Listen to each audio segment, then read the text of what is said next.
The North American house hippo is found throughout Canada and the eastern United States.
Good morning.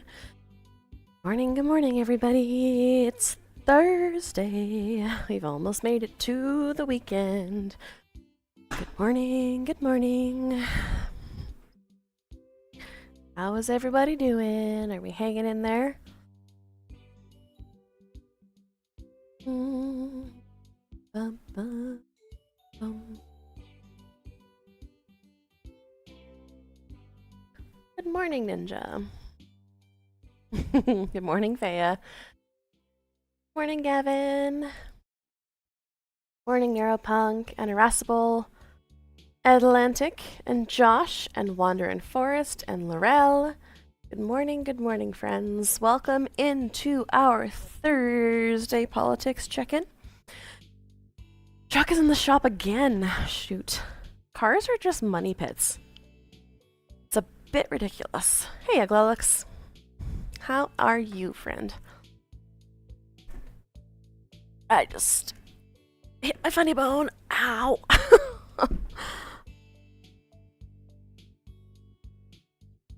Bum, bum, bum. I'm on time this morning, you guys.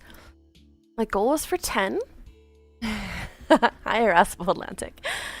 And it's like 10 after. You know, we're doing pretty good this morning. Heard my alarm. Got kiddo to school. Oh my goodness. And yeah, it's good. Ba, ba, ba. Good morning, Ninja. Good morning, Gavin. Morning, Neuropunk and Irascible, Atlantic and Josh and Wanderin Forest and Laurel. Good morning, friends. Welcome into our Thursday politics check-in. Chuck is in the shop again. Elemental, I just now saw the announcement that you have for me in your Discord. It's adorable. Thank you, friend. I don't know if you're still in here, but thank you. You did not hear your alarm. Ah, that's okay. Hopefully that means you were having good rest, Thea. You've made it to nearly 30 without a learner's permit. I have a friend that is in her early 40s that's never had a license.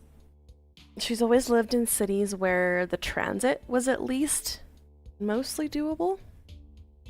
Or she had lots of friends that could help drive her around. I'd much rather not have to use a vehicle. Much rather. Hubby and I always say our dream one day is to live in like a... Oh, what are they called? They're not called bachelor apartments. The ones with like all one room. Oh. Whatever. Anyway, one of those apartments. Open concept, yeah, where it's just like good transit is the dream. Studio. Thank you, Gavin. I love it, Elemental. I appreciate it.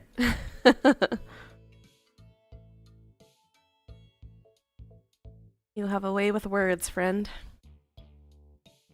City makes it fairly easy. Yeah, I used to live in Calgary, and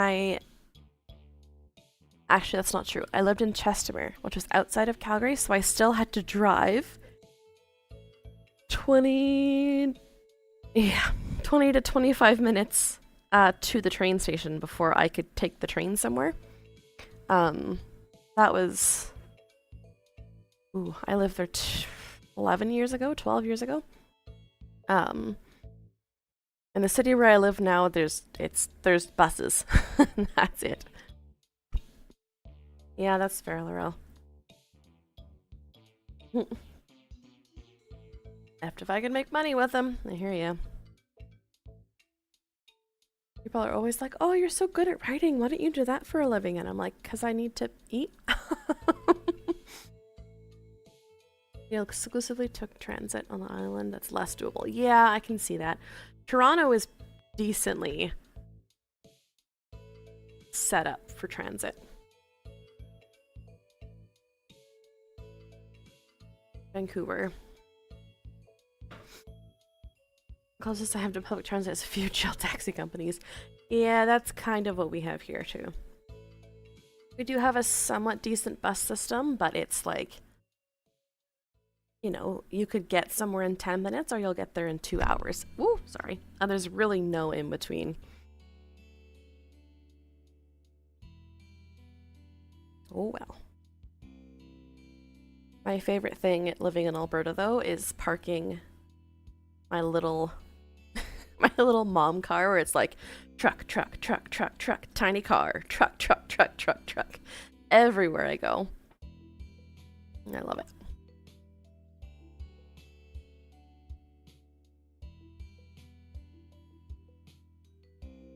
There you go, Ninja. Also, has a microbus pilot going, but it's expensive. Yeah. I know, all of that new infrastructure is so expensive. Tiny hatchback, yeah. Don't have a hatchback, but I have a mom car, and I love it. I had a thought. It's gone now. It has vanished into the ether. One single handy bus. Okay, well that's a very, very meager start, but it's a start. Yeah, little one doesn't even take the bus. I drive her to school because school's nice and close, which is awesome.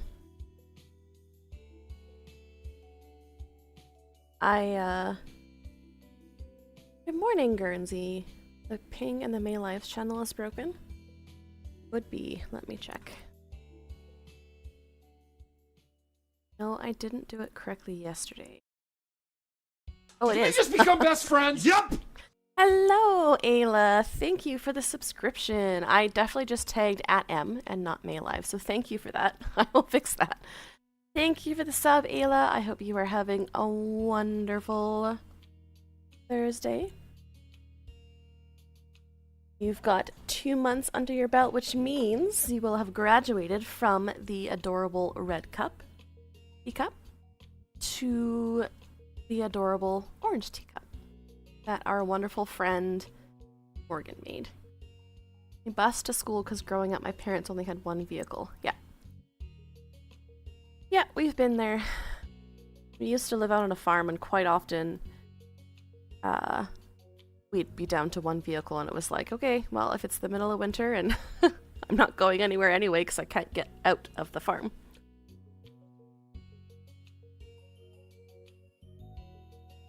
That's okay. I will say, there's a part of me that was like, oh, kiddos at school, I can put up my Christmas tree today. It's gonna be 18 degrees. If your 3 buses are canceled, a $35 10-minute cab ride and no compensation. Oh, that's so ridiculous. Ends at 11 p.m. 12. Yeah. Yeah, heaven forbid you need to get to work at 7. The whole system is not great.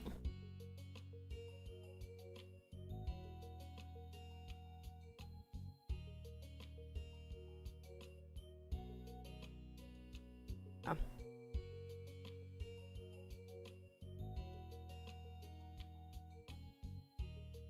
And yeah, cars are just money pits, you know? So you're either spending an enormous amount every month to pay for it, or I know, or you're spending an enormous amount keeping it running. Boop, writing something so the mean Twitch doesn't ignore my existence since I'm mainly listening. Hello, Ayla. Good morning, friend. Good morning, Lucky. Service, not a private profit system. Free, not exclusionary, based on needs/finances. Yeah. Yeah, I know. Kiddo has... Her teacher does, she calls it outdoor school. I think it's once every 2 weeks. In the afternoon, they just go outside and explore nature. And they'll go to different parks in the area, and I love it. I think it's such a cool thing. She has that today, and I'm like, man, I'm gonna have to find somewhere if the sun comes out to sit in the sun today. I miss the sun. Haven't had to use the buses in Winnipeg, but they did a big system overhaul. Yeah, I've heard that. Hopping in for your break? Well, hello. Hope work's going well. Me sad if I have to move, yeah. Yeah, where I live now, there's not really any way to... Hi, Ash. Good morning. There's not a great way to do groceries without a vehicle. Everything's just, like, that much too far.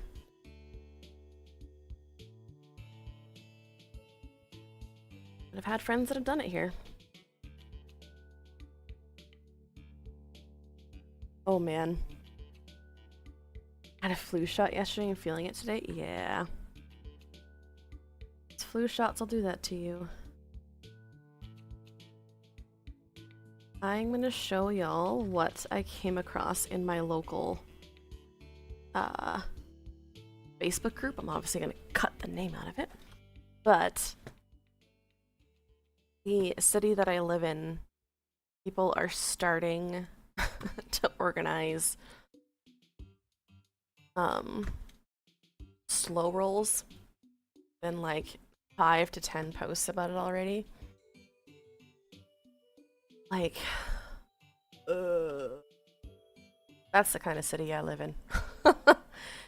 Organizing slow rolls. I've seen probably 10 to 15 posts about it in the last couple days. Please no. Where was your slow roll when the rights of human beings are being taken away? Yeah. I know. So those in BC, get ready, because the Albertans are coming to protest the rights of birds. Don't get me wrong, I love animals, but I just don't understand when people choose to have such a huge uproar over that, and the literal rights of the people who spend more hours in a day with their own children don't deserve to have seats. Like, make it make sense. You have a wagon and audacity. Yeah, Strathmore is flat AF. That is true. Reason I gravitated to a scooter. Yeah. Maintenance is super easy. I loved my scooter when I drove it. It was awesome. You sold your car when I got sick and my dad's car went to my brother. One between us. Yeah, it works, right? You make it work. Read a slow roll after the Freedom Convoy. It was fun to get away by moving out of my old place. Cargo trailer with your bike. Huh. Yeah, that becomes a little difficult when your child becomes cargo.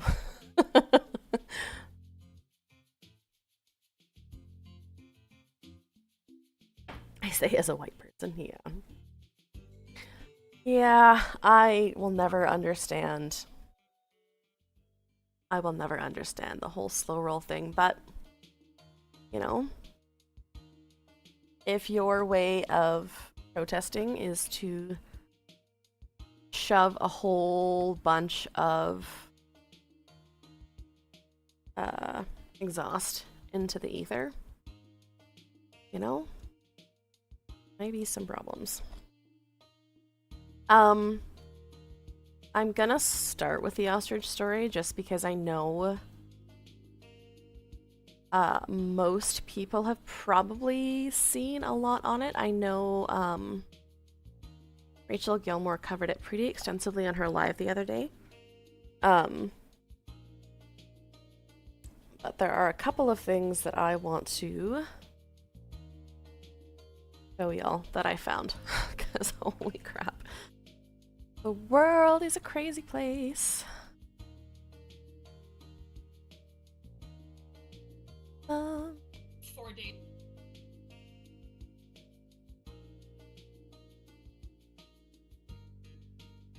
And people that I haven't seen since the convoy have rolled out of the woodwork, which is awesome. No better way to stick it to the man than rolling up in an F-150 going 50 kilometers. Yeah. Also, good morning, Mr. Spookums. I'm using a different chat box for myself. And now that I do that, I'll show y'all. I get to see all of your profile pictures, which is awesome. I love the walrus quite a lot. It's fantastic. Also, good morning, Mr. Spookums.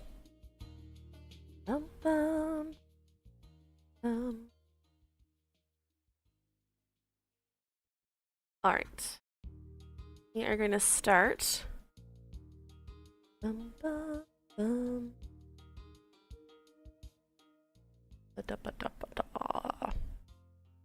Alright, let's turn this down just a touch. Olafin the Husky on here and Olafin in the Discord was showing me yesterday some better ways of fixing my sound so I don't have to constantly move the balances manually. So I now have Restream in my OBS, Fea. Remind me after, send me a DM. And I will get back to you on that, because it's kind of hard to explain. It seems to be sort of more stable. I only crashed once yesterday. So we'll see. Alright, we are going to start with our absolute favorite news company. Sometimes we need to start things with a little bit of extra levity, because my goodness. The world is a little bit of a lot right now. Let's play some chill. Let's find some chill music when we do this.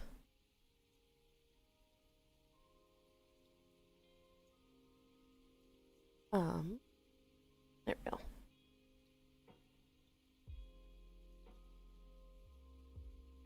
Love the Beaverston.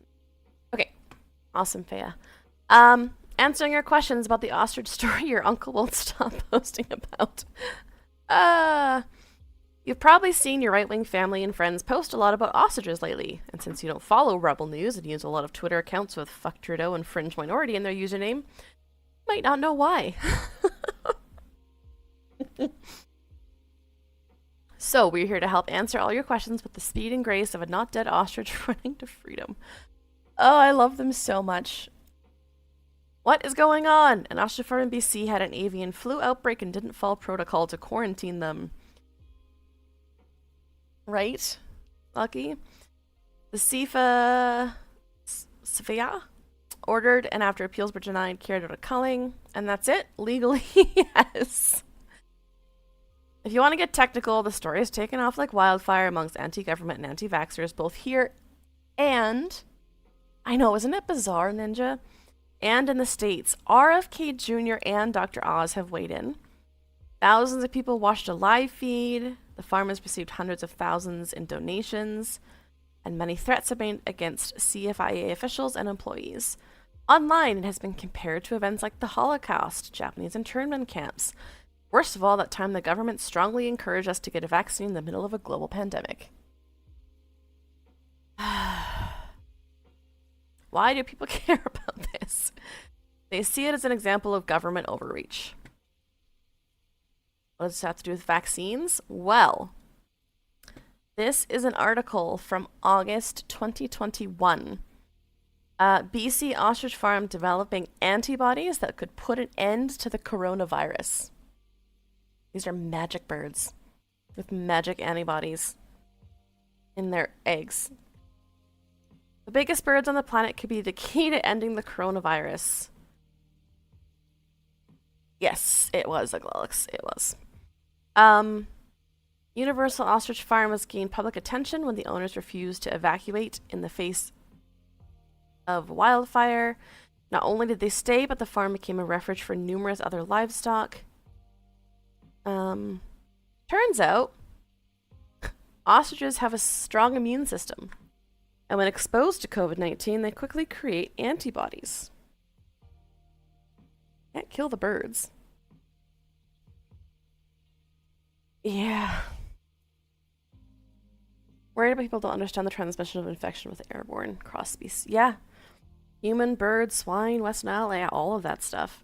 Working with a lab back east, we inoculated our hens with the COVID-19 virus.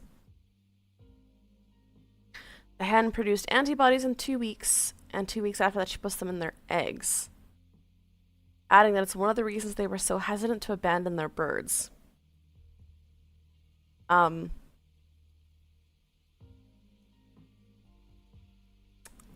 This is a very natural process, and last year we were able to block 99.9% of the coronavirus if it was infused in a face mask. We're excited about being able to help the world, so we dedicated all of our laying hens on the farm to this program. The antibodies are extracted from the egg yolks. This last week we got word from the lab that antibodies are neutralizing the Delta variant. Yeah. From the lab. A lab. No specifics.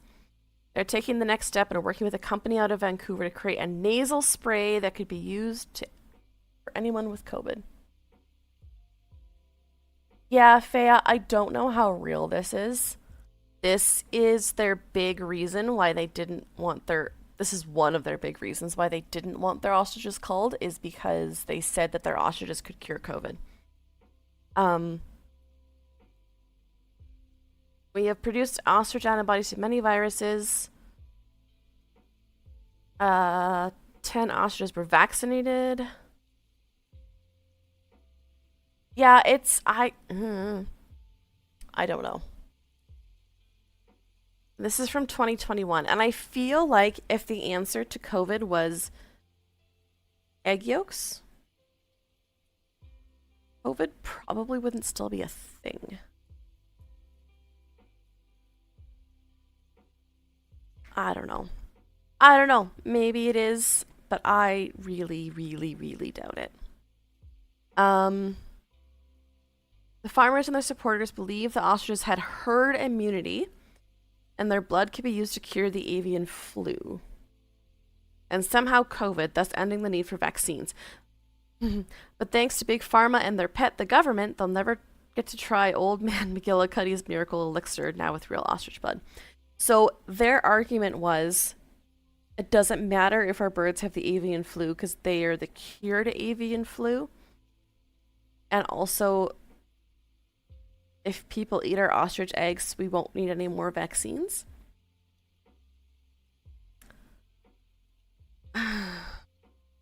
What's the worst thing they did against CFIA? Are to choose between the name-calling, the threats, the doxing, review bombing, any business that worked with them, and smearing literal crap on their office buildings. But worst of all was making them listen to the musicians they booked for the Ostrich Fest Music Festival on a 3-day music festival and baptism opportunity that the farm put on, which was a real thing.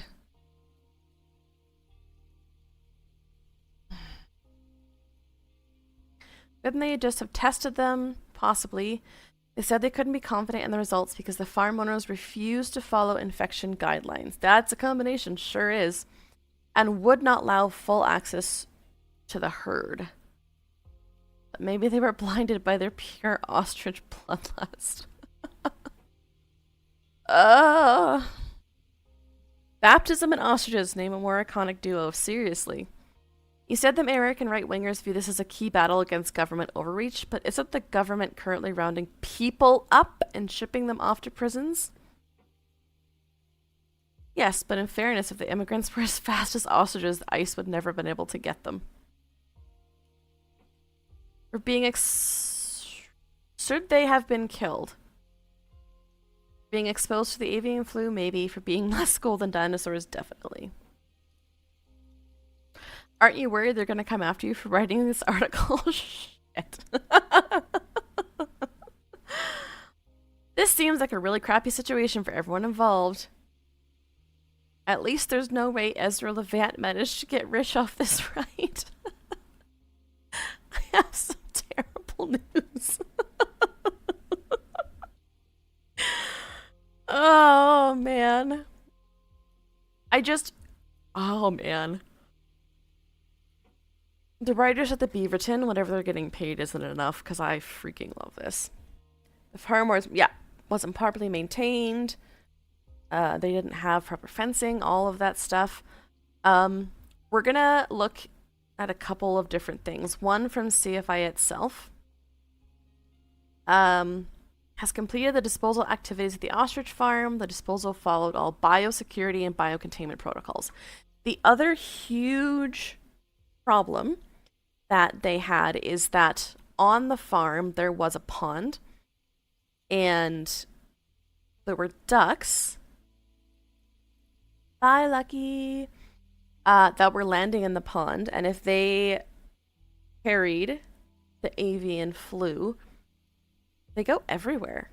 Like, wild spread of that virus was imminent. Imminent? Impending? What's the word I'm looking for? If the stock of birds were from a specific genetic group or breeding program.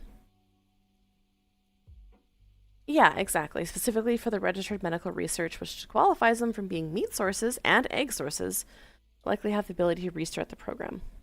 Yeah, so maybe they did have some sort of breakthrough in something that could have been usable, but not being willing to let people come in and look at their research is not a great way to prove that you have something. The premises is still quarantined. Which includes the areas of the farm subject to ongoing biocontainment requirements. A rare pond, Rattling Pond. Good morning, Rubidoobs. How are you, friend? The next step, order declaring the farm to be an infected place. Yeah. It's an offense to obstruct or hinder an analyst, inspector, or officers performing duties or functions under this act. So, yeah. They had absolutely legitimate reasons for what they did. Is it awesome? No. Am I happy that a whole bunch of harmless I mean, they weren't harmless if they had the avian flu, but am I happy that a group of animals got killed because a group of people were not taking care of them properly? Absolutely not. But rare bog, rattling bog, bog done in the valley, yo. Yeah. There was more. Anyway. Totally, the whole situation is not great. 100%. Yeah, Mr. Spookums, that's exactly what it is.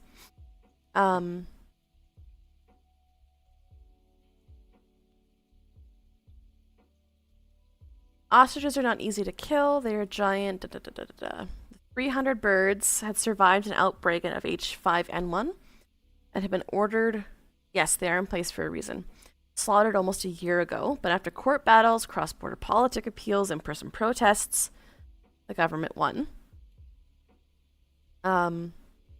They took pains to hide the spectacle from view. They had roped off the ostrich pens and stacked hay bales. I should know that birds aren't real, correct? Birds work for the bourgeoisie. And they restricted the airspace above the farm. All day Thursday, the farmers watched what they could from the highway while others trained a high-powered camera. Walk away while you still can. Run! Oh, oh my word. One of the farmers pleaded to the birds as the gospel song All Fly Away. Birds are government drones. Hi, Olafin. One of the farmers flashed things to a government drone. Okay. Such was the end of a saga. What could have been a routine disease response at a farm had become a for anti-vaccine, anti-government activists. The episode underscores legacy. Aren't ostriches flightless? I know. They literally can't fly away. Like, yikes. Today it's why? Today it's ostriches. Tomorrow it's you. Big, big, beautiful ostrich antibodies.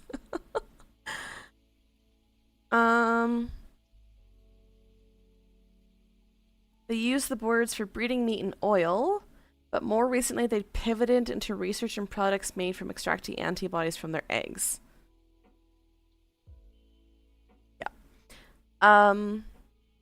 Yashiro Sakamoto, a Japanese researcher known as Dr. Ostrich. They dreamed of turning those eggs into biomedical and cosmetic products, among them Ostragrow to combat baldness, Ostratrim to curb hunger, and Ostraclear for acne. What? Alright, let's look up this. I'm sorry. They were gonna cure baldness?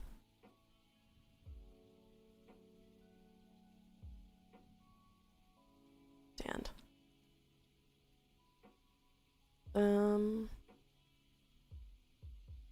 Yeah, the efficacy of ostrich antibodies to the restoration of hair growth. All right. Experimental therapeutic trial. What can't be cured by ostriches? I don't know. We're about to find out, I guess. Prevention of highly pathogenic avian influenza by passive immunotherapy. Oh, they could... Oh no. Lung cancer? They could cure lung cancer.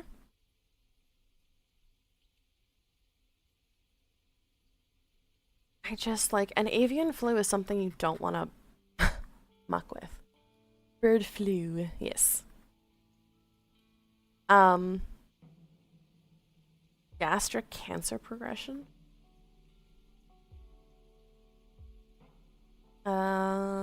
Laboratory of animal hygiene.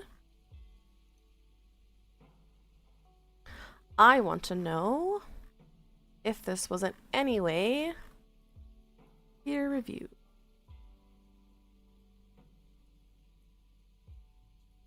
Yep. You're correct, Neuropunk. Citation 0. References 46.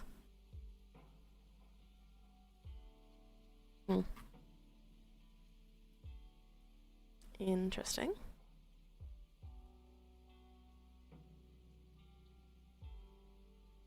Yeah. I don't know, friends. Near the end of 2024, the miracle cure birds started getting sick. Yeah, this is the pond. They sat next to a pond where ducks would stop to rest. It's almost certain that those ducks drawn into the pens to nibble on food. Where was the publication? Hi,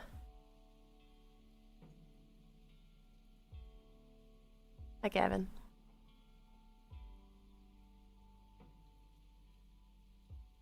Do you want the link? Oh, yeah? I can send you this. I'll post it in the chat. There you go.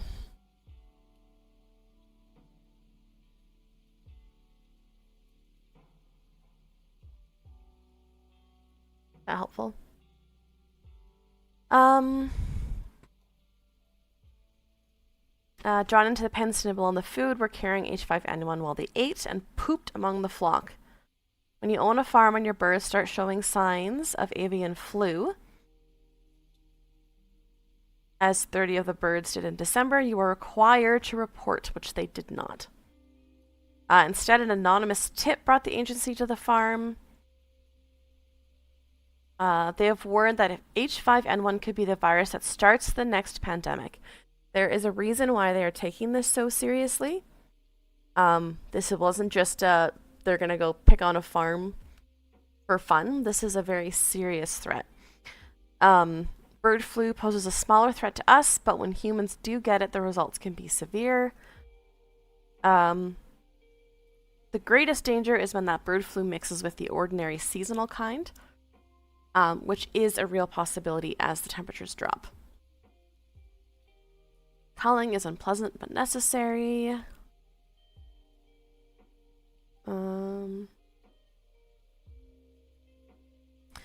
The farm was asked... Oh yeah, the farmers Whoa, sorry. The farmers contended that they should qualify for a rare and valuable genetics exemption from the cull.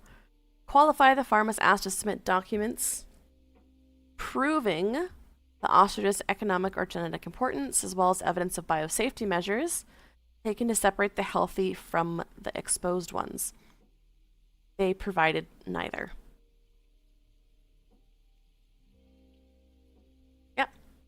Yeah, there are measures that you can take to prevent exposure, and they were not doing that. And not only that, they had all of these claims that their birds were super special, but they couldn't back it up with any documents.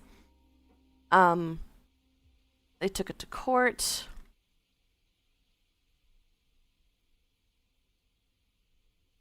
Yeah. Anyway. Oh boy. This is from a couple days ago.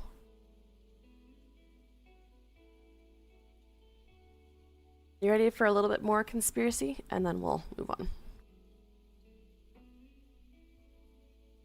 Would you guys like to hear it as well? Sorry. Every time. This is an emergency warning for everyone who cares about animal welfare, food freedom, and what's really going on behind the scenes with this so-called bird flu crisis. I warned you what was coming next, and to my shock and horror, it's already here. BC Animal Sanctuary. I just want to show y'all the level to which people are blowing this up.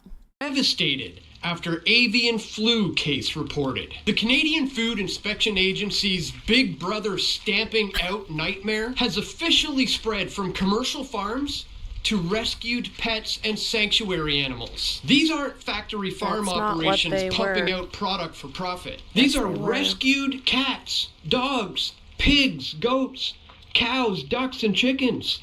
House pets. I don't recognize the paper it was published in. Yeah, like I said, I am not in any way a doctor or going to comment on that kind of stuff because I don't have a say, but that's where they're claiming the stuff came from. and barnyard friends that people got rid of when they couldn't care for them anymore.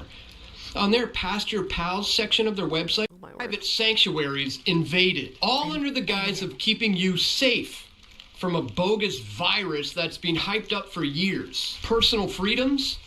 Gone. Compassion for animals?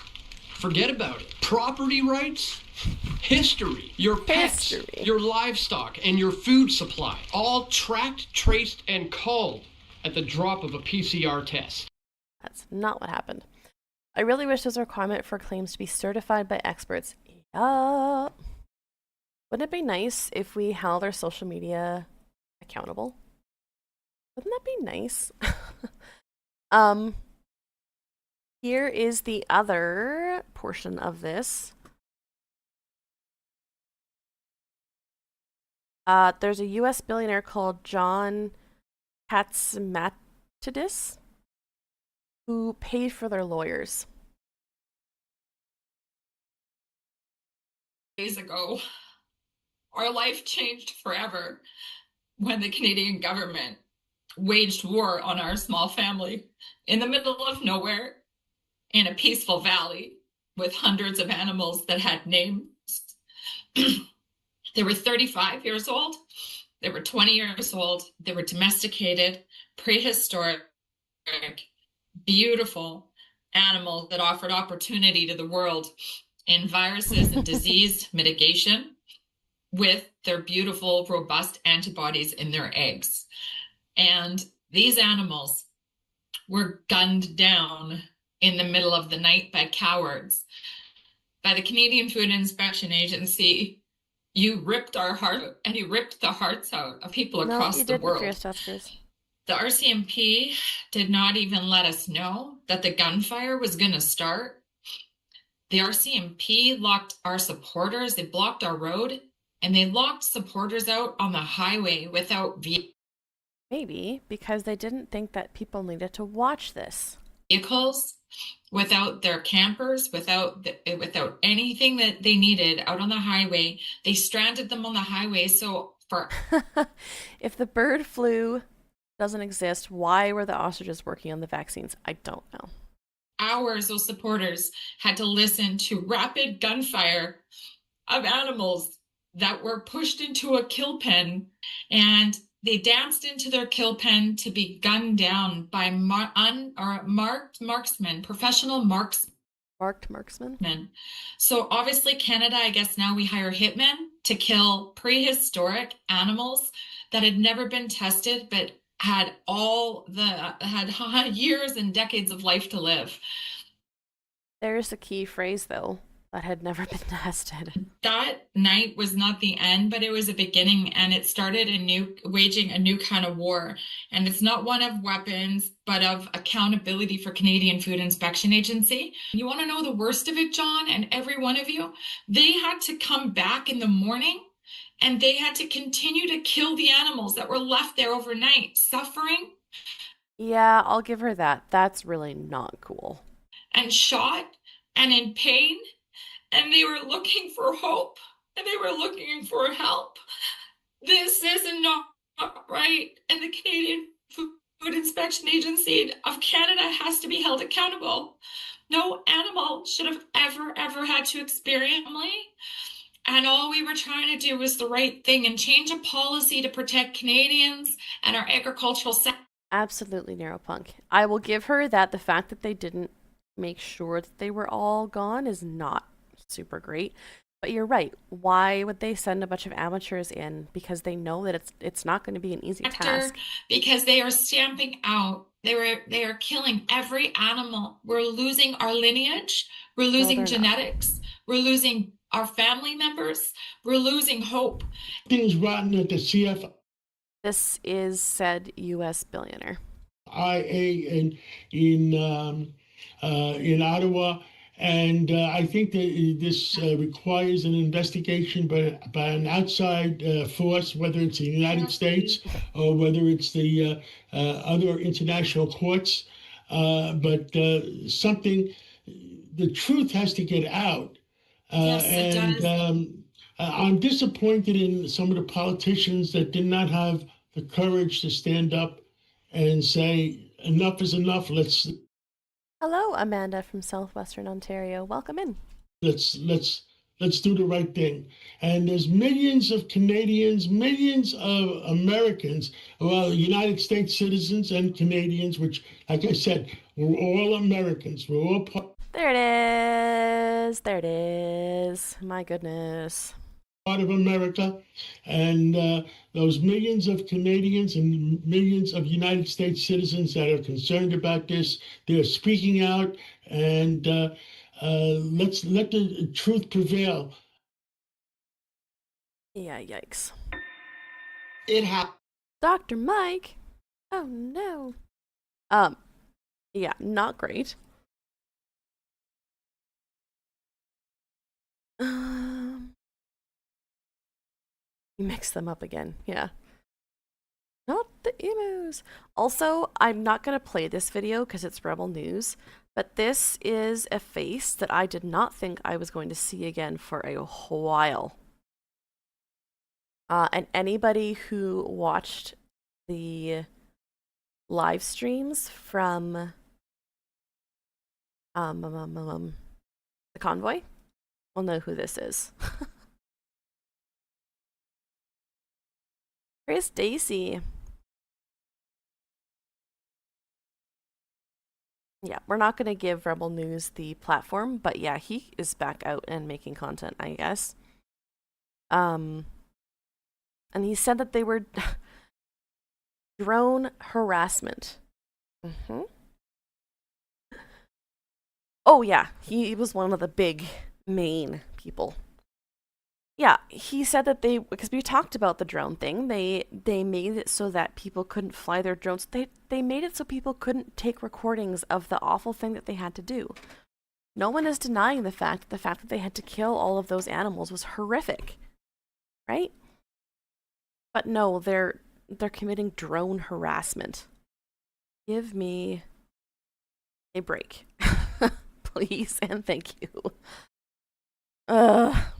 Anyway, that is what I have for that particular story.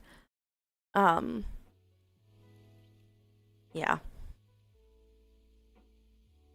Yeah, he's not great.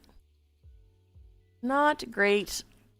I've noticed I already give him more airspace. It's just a name that I haven't seen since the pandemic, or since the convoy. But yeah. There's story number 1. I'm sure lots of you have seen other articles and news stories about it, but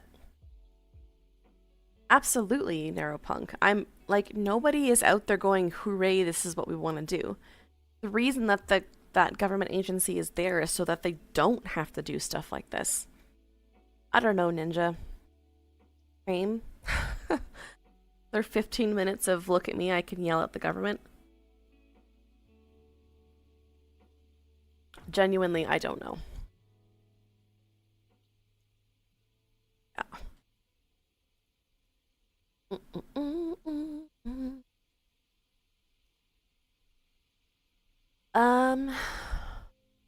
Let's do this story next.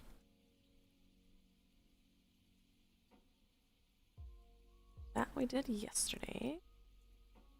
So organized, you guys. No, not yet. Not yet, Olafin. We have not done Doug Ford yet. It's being so silly. Have a great day, Faya. Talk to you later. Yes, please send me a DM because I will 100% forget. I am not the greatest with remembering stuff. Yeah.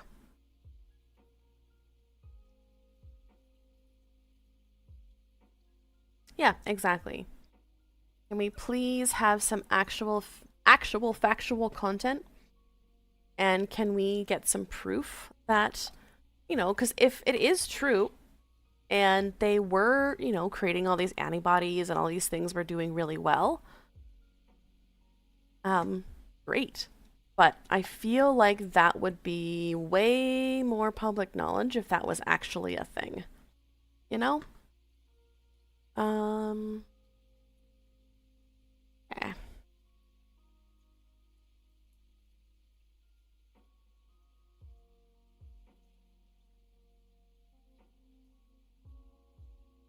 Yep, they did, Fierce Tuskers. They did.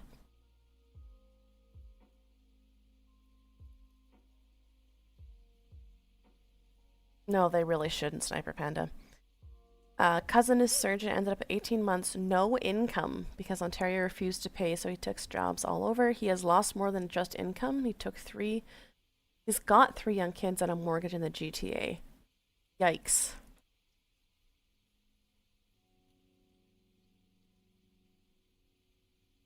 Yeah, they could have, Ninja. And there's so much documentation and paperwork and data in science, and they couldn't prove it. I know.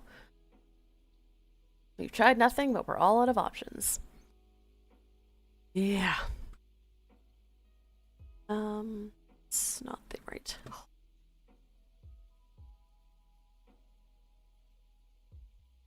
Oh, yes, Olafin. Can you send me that petition again, please? Because I was going to talk about it, and I realized halfway through the stream yesterday that I forgot to look back for it. Can you send that to me? Thank you. We're going to take a second here and take a look at this petition. Thank you, friend. That you can sign. And that is a petition whereas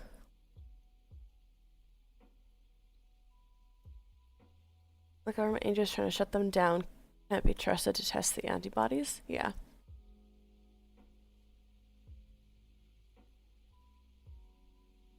Unfalsifiable. Post Media, one of Canada's largest media companies, is controlled by Chatham Asset Management, an American hedge fund, placing a key part of Canada's news media under foreign influence. Foreign ownership includes perspectives shaped by American political and cultural priorities, which do not reflect Canadian values. Independent journalism is essential to democracy, accountability, accuracy, and representation of Canadian voices. Foreign control skews news coverage, and other countries like Australia and France have established policies to safeguard domestic control of media, providing workable models for Canada. We want to pass legislation requiring majority Canadian ownership and control of print, digital, and other non-audio visual news to protect Canadian sovereignty. So that is the first one that Olafin posted. This is... yes, this is the lying one, right?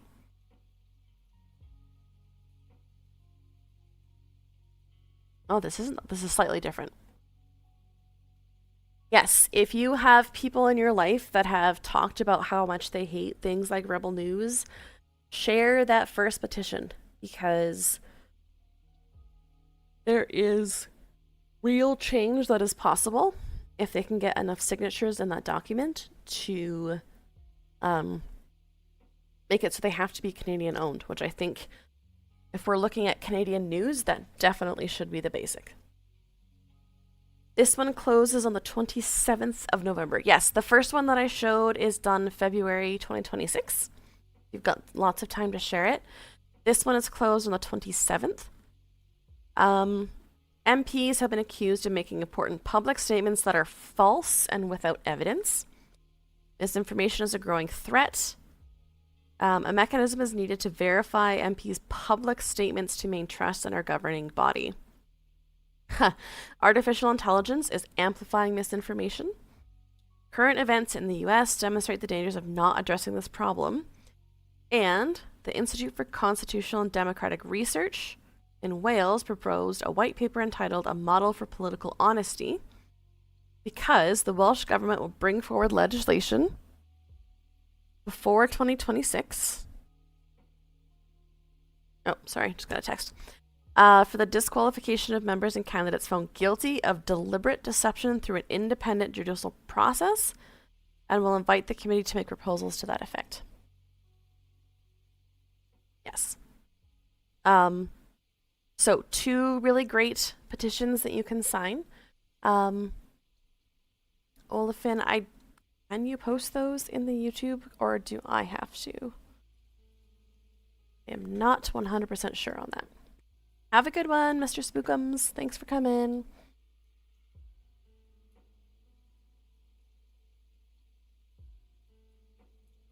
Okay.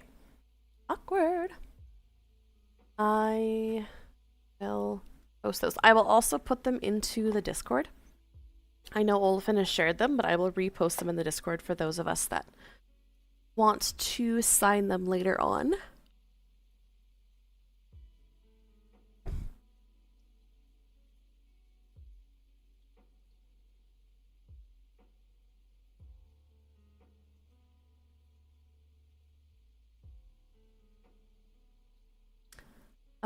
Sorry.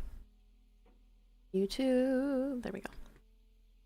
Google does not make it easy to access your stuff. There we go.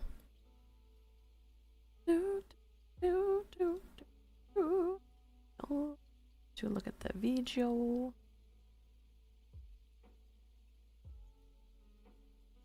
Oh my word. Okay. Several years later.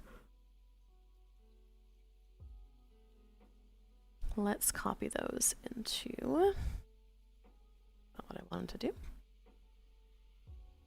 At least we got relaxing music while we continuously wait for May to figure things out.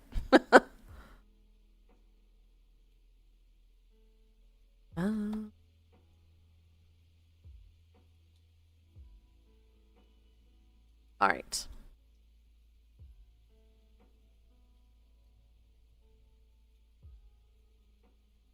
Olafin was today years old when he found out the Pinkertons are still operating. All right. The next thing that I would like to chat about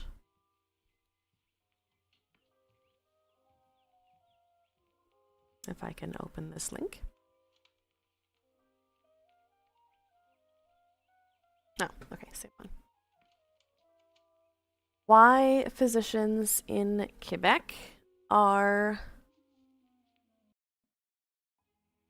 I am no longer listening to the playlist that won't get me copyright strikes. Hold on.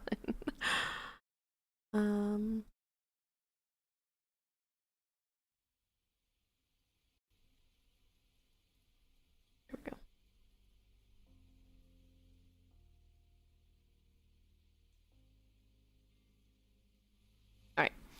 Why physicians in Quebec are outraged over Bill 2 in the early hours of October 25th without meaningful debate. Sound familiar? The government adopted Bill 2, a legislation to overhaul compensation for doctors in the province, describing what it cites as Soviet-style monitoring and fines up to 20 grand a day for concerted action protesting the charges. Changes, not charges, goodness gracious. As a result, more than 1,000 physicians in Quebec City did just that. Since the introduction of Bill 2, Ontario and New Brunswick have seen a surge of applications from the Quebec doctors. Bill 2 imposes a new contract on Quebec physicians who have not had a collective agreement since March of 2023. 10% of physicians' salaries will be tied to performance targets.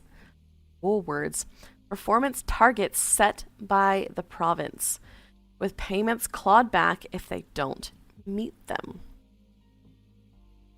So the government is going to set targets, and if they don't meet them, they don't get paid. Some of the targets include ensuring 70% of the emergency department patients are seen within 90 minutes, and 97% of surgeries are completed within a year of assessment. Contract also imposes caps on family physicians paying them a fixed sum per patient. There's currently a shortage of 1,200 general... Hey, Peacefire Now! Welcome in, friend. Mods, can we get a shout out for Peacefire Now? If you want to follow another content creator here in the politics and life space, go ahead and give Peacefire now a follow. Friend of the show. Isn't wage clawback as a punishment illegal? Well, doesn't look like they think it is. Physicians say that the law shifts responsibility for improving access onto the profession rather than addressing systemic issues like understaffing. So rather than saying, hey, we're going to help you find more doctors, the government said, hey, how about we add more pressure to what you're already doing? The government says the reforms are necessary to improve access to care. And the law takes effect on January 1st. However, even though they tried to put a scary fine on it, 12,000 doctors packed into the Bell Center in Montreal to denounce a law. So here is... Nearly 13,000 doctors from all over the province coming together at the Bell Center. We share a common passion. We want the health system to remain a health system. All 4 federations of Quebec physicians were present, representing specialists, general practitioners, residents, and students. The health system is really at stake, and we want to be all together to make sure that we keep a healthcare system that is appropriate. The students are going to be the ones that are going to be the most impacted because we will be working in that sense for 30 years, 40 years. The rally was held in protest of Bill 2, a law passed at the end of October by the Quebec government. Bill 2 imposed a new contract on the doctors, who have been without a collective agreement since 2023. It states that 10% of a physician's salary will be tied to performance targets that are set by the province. We have a reform that really wants us to do fast food medicine. It doesn't give us the resources that we need to treat patients well. That's the McDonald type of medicine that we do not want to give to the population, and that's clearly not the type of medicine that the population wants. It's fitting that this is being held at the Bell Center. Thousands here are bringing the same energy as a Habs game, all standing against the decisions made by the Quebec government. To start the event, the crowd voiced its displeasure with Premier François Legault and Health Minister Christian Dubé. Each federation then gave a speech. The students led the way. What we're seeing currently is a government that doesn't listen to the people that actually know how to care for patients.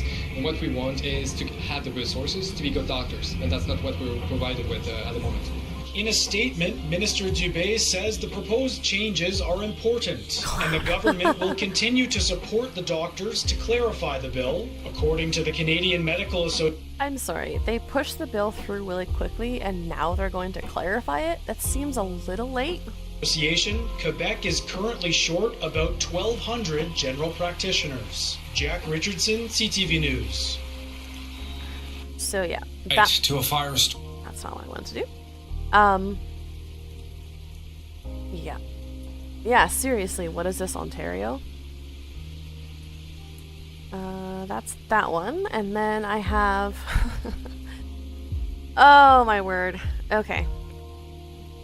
To make sure I'd love to call... This is Doug Ford's response to, the doctors. Applying in Ontario and trying to get out of Quebec. Sorry, one moment. My husband is making coffee and it is very, very loud. I'm going to mute my mic for just a second and play you the clip.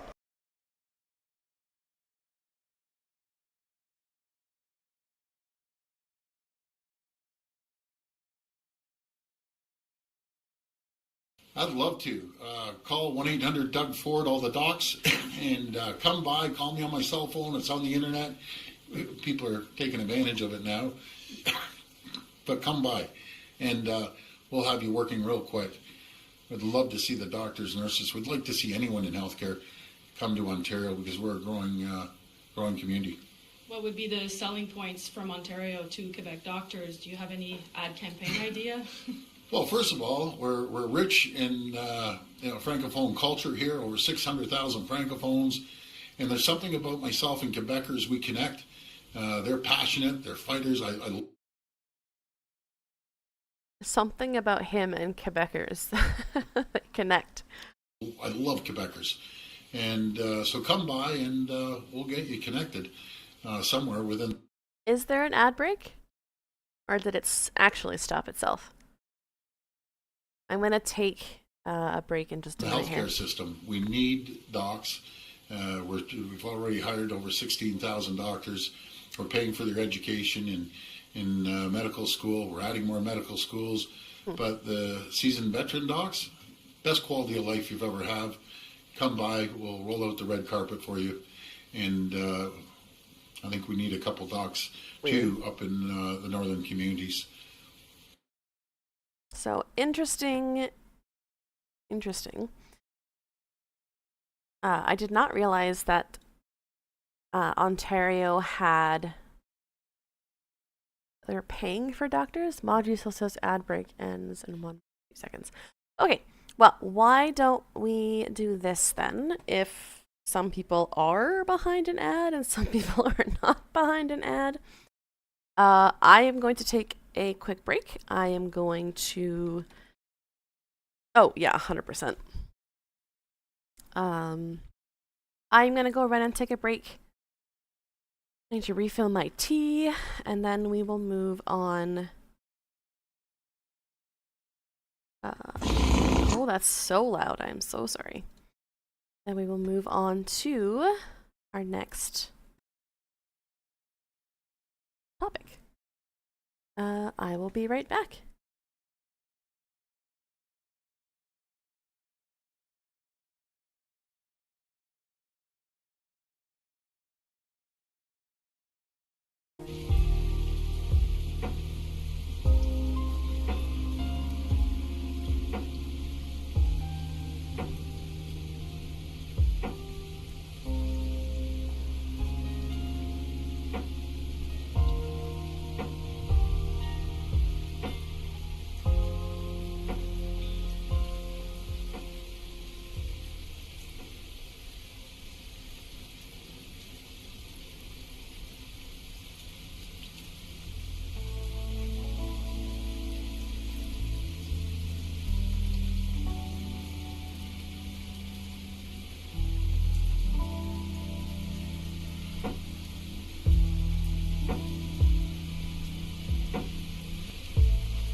Or more than that.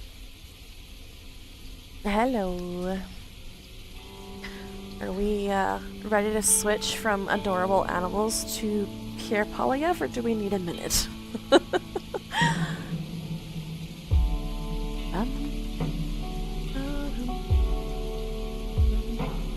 Hi, Fabuli.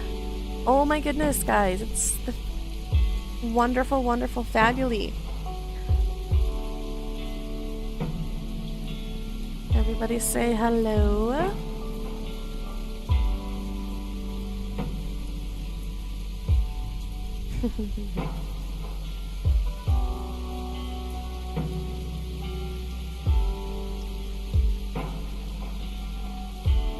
How are you, friend?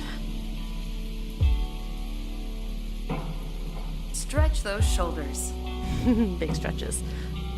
Alright, I am now officially a Canadian politics content creator because I have Fabuli as a mod. You are not required to be here or do any more modding than you already do for many, many, many, many, many other people. But I did say the next time that I saw you, ooh, those are eyes, I saw you in chat, I was going to make you a mod because it feels like that's the last step in my journey as a Twitch creator. Polydactyl orange, yeah. We've made it to the big leagues!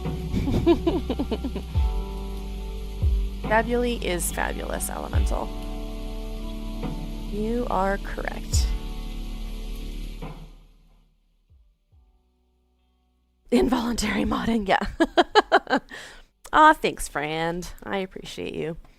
I don't do a lot of modding anymore. When I was on Rachel's stream on Tuesday, I was like, oh yeah, I gotta like remember how to do this because it's been so long. And she streams on so many different platforms. It took me a minute to be like, okay, I got this, I can do this. Okay. That's true. Faya did make you an Olafin mod in their stream.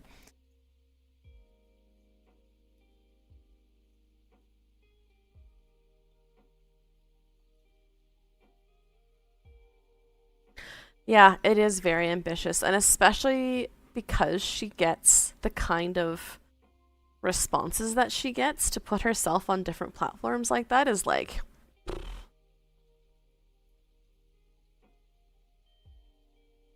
Yeah, that's fair, Olafin. That is fair. I was hoping that the official CPAC would have captions, but it does not. So, and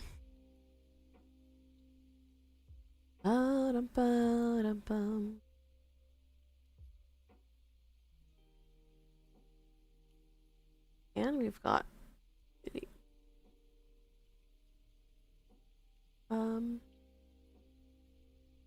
oh, interesting. Okay. All right, everyone, take a deep breath. Remember the adorable cats. Because we are going to watch Pierre Poilievre's sort of official response to the budget.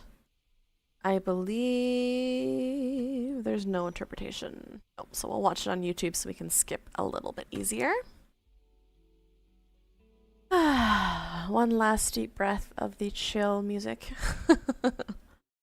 Alright, let's switch over. Bum, bum, ba-dum, bum.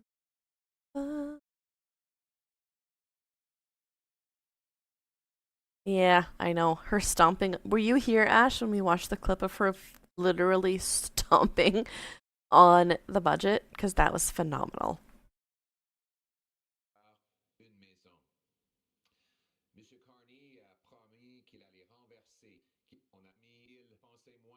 We're gonna skip his French.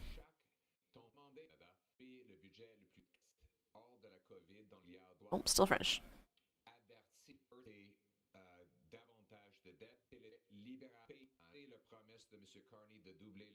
Oh boy.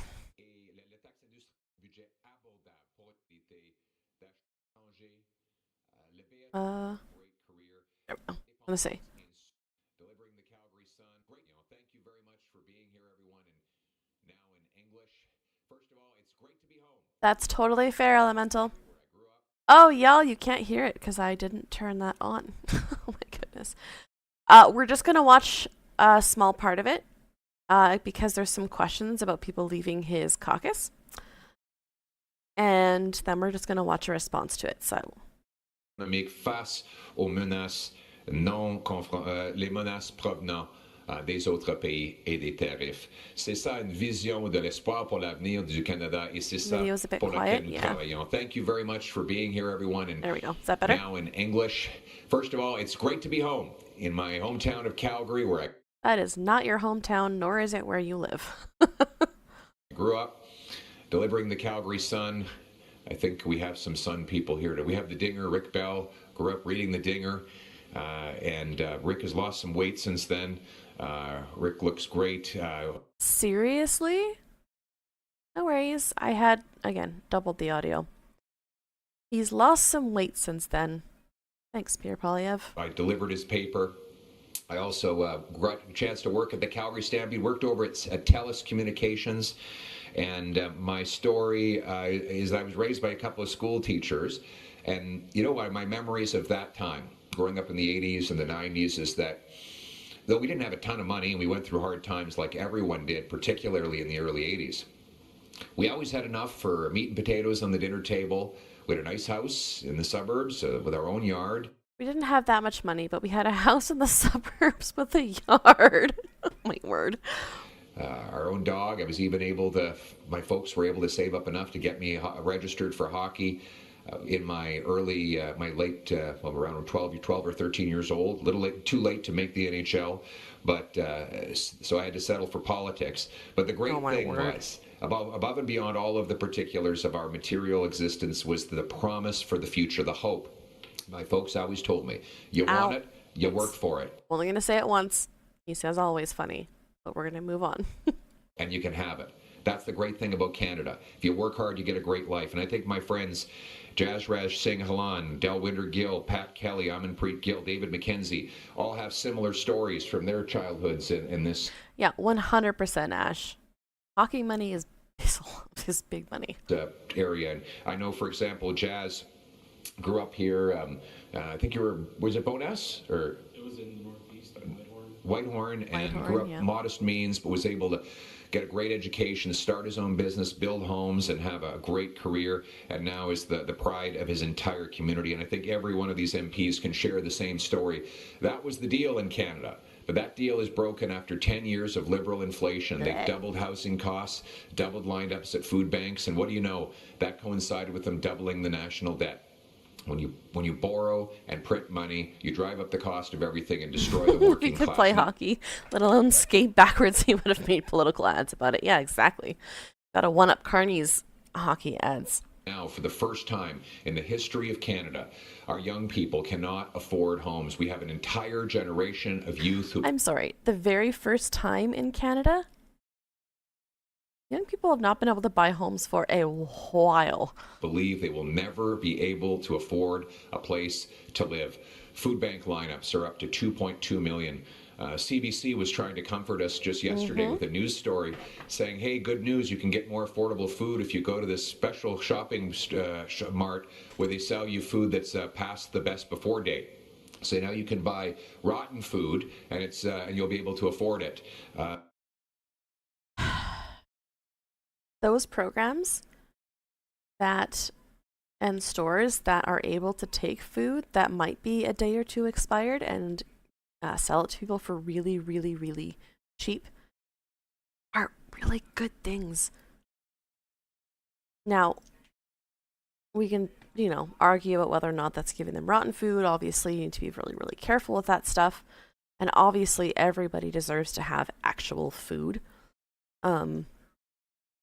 But there's so much food waste in the world right now. And the fact that they have found a program to be able to combat that is a good thing.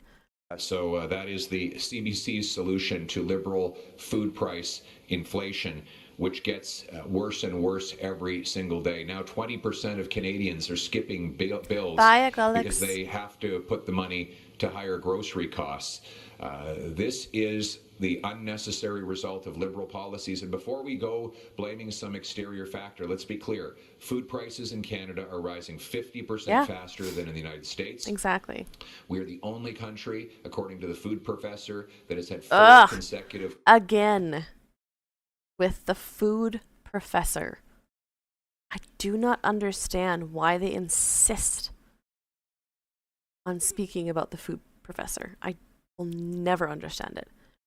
Yeah, exactly, Ninja. There is a locally owned grocery store sort of in my area, and they have a freezer that's like, hey, this meat, is close to the expiry date. Let's sell it for cheaper. I haven't seen the CBC article. Is it CBC Solution where they're reporting on someone else's efforts? Good question. CBC...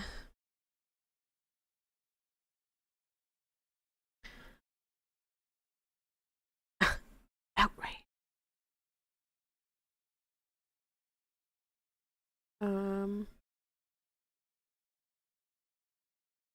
Not that I can see.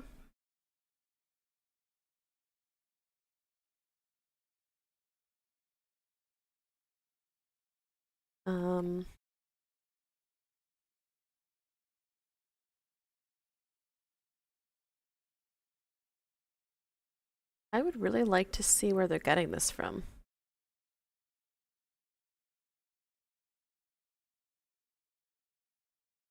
No. Can't read it because I gotta subscribe.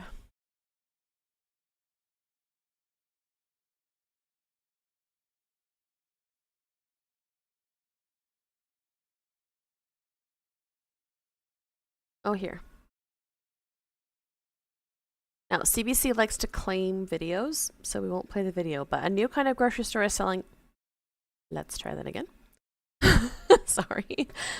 Is selling discontinued food items. Sometimes they are near or past their best before date to promise cheaper prices for customers. In Quebec.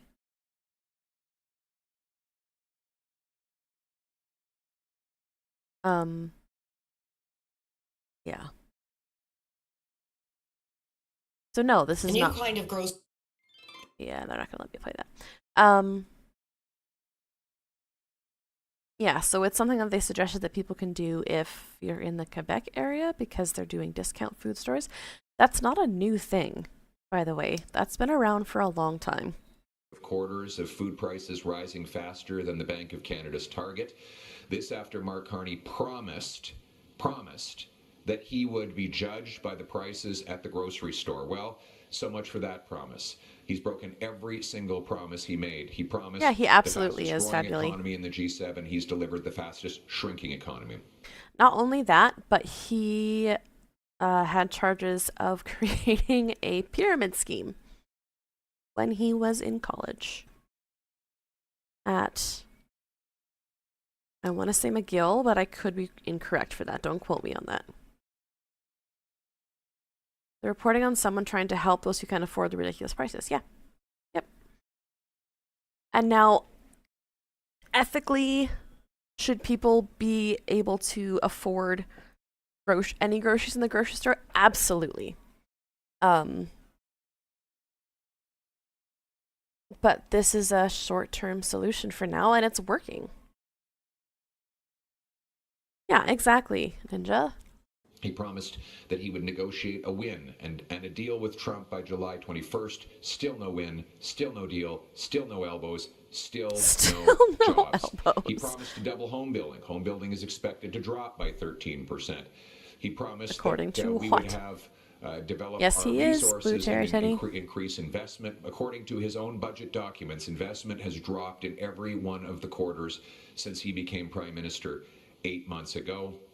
He promised that he would spend less. And of course, that is the biggest broken promise at all. We now see Carney's costly credit card budget. He doubles Trudeau's... I hate that he makes everything into a slogan. Dalhousie. Yes, that's what it was. In case he made a mistake again, seriously. Deficit. Speaking of which, our wonderful Morgan the Fab has created an emoji, or an emoji rather, that is the Trudeau swear jar. For next week when we're watching Question Period and they have to say Trudeau all the time. It's almost unthinkable. No one thought anyone could. Oh no, sorry, he said Trudeau, so there's one. Costly credit card budget. He doubles Trudeau's deficit. There it is. There's one. You know, it's almost unthinkable. No one thought anyone could spend more money than Justin Trudeau. Well, there's another. But Mark Carney said, "Hold my beer." What? And he came along with a deficit that is twice the size of the one that Justin Trudeau left behind. A deficit of $78 billion is the biggest in history outside of COVID.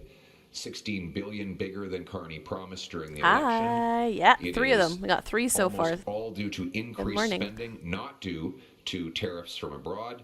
In fact, Mr. Carney has brought in $150 billion of new spending, and offset by the promised savings that he says he will achieve over the next 5 years.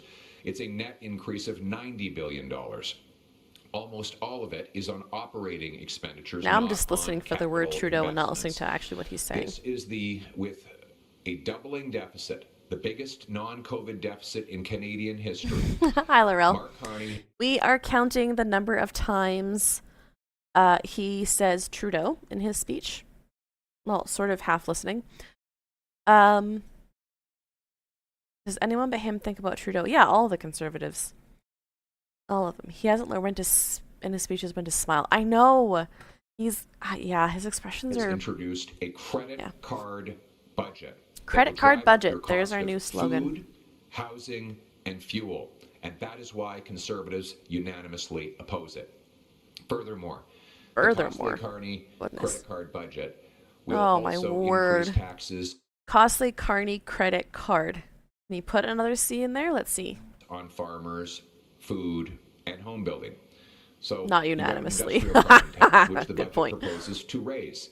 Well, that applies. I was just in Stettler yesterday and saw all the steel that goes into farming, on the tractors, the combines, the bins, the barns. All of that will become more expensive because of Carney's carbon tax, which he promises to more than double in this budget. Carney's industrial carbon tax on farmers is a tax on your food. That same carbon tax will apply to steel, aluminum, glass, concrete, cement, and other home building Misses supplies. His rival, yeah. I have a former home builder here in Jazraj Halan, and he can tell you that when you tax the things that go into homes, you tax homes. The industrial carbon tax of Mark Carney is a tax on homes, a tax on food in homes. Why don't you tell us what that will mean to the cost of a new home, Jazz? Thanks, Leader. After 10 years of this Liberal government, home ownership is unattainable. You can ask any of the young Canadians where a majority of them have just... Yeah, Blue Cherry Teddy. I just look at him like, he's like, okay, here are your slogans. Now say them all. Given up on home ownership altogether. This country say used to them be a all. place where all of the my slogans. Family, when we moved here, and subsequent years after that, even as a home builder, until the Liberals took over. Did he say them all the slogans? All of them? Oh, I'm gonna start over here. You a good living. You would be able to scrap money together and save up for a down payment. But after 10 Look years at him, of the he's Liberals, just looking right over his shoulder. That Canadian dream of being able to owning a home, raising a family, it's all gone. And it's because the cost of everything has just skyrocketed, and this budget does nothing for home building that's going to improve it. As the leader said, by introducing this industrial carbon weird way to address before, him. and like promising to raise the price on that, the more triple into the home building is only going to make things worse. On top of all that, yeah, that's weird. I don't like it. This is the Liberal government that spent about $90 billion they committed to home building, only to double home costs, housing costs. And now they're creating a fourth bureaucracy. The first three got us to this point, It's unfathomable that they Yeah, can't exactly. afford bureaucracy He's to make fired home now. building slow down even worse. In fact, their own housing agency has said that home building starts are going to decrease this year and next year. And that is scary because that Canadian dream that everyone wants to be able to own a home, it's going to be unattainable. As a former home builder, we need to get the bureaucracy. Oh, I thought he was going to be own a home in a nice neighborhood on a nice street with the something. Out of the way. We need to lower the government costs and make sure that I hope builders so are able too, to build, Ash. buyers are able to buy. But today, under the Liberals, after 10 years, builders can't build, buyers can't buy, and sellers can't sell. Only a conservative government under Pierre Poilievre will fire those gatekeepers and make sure home building is attainable so we can bring back that Canadian dream where Canada is affordable and safe once again. There you go. Thank you. And if you don't believe Jazz and I, then listen to the Home Building Association itself, Build, B-I-L-T, out of Toronto.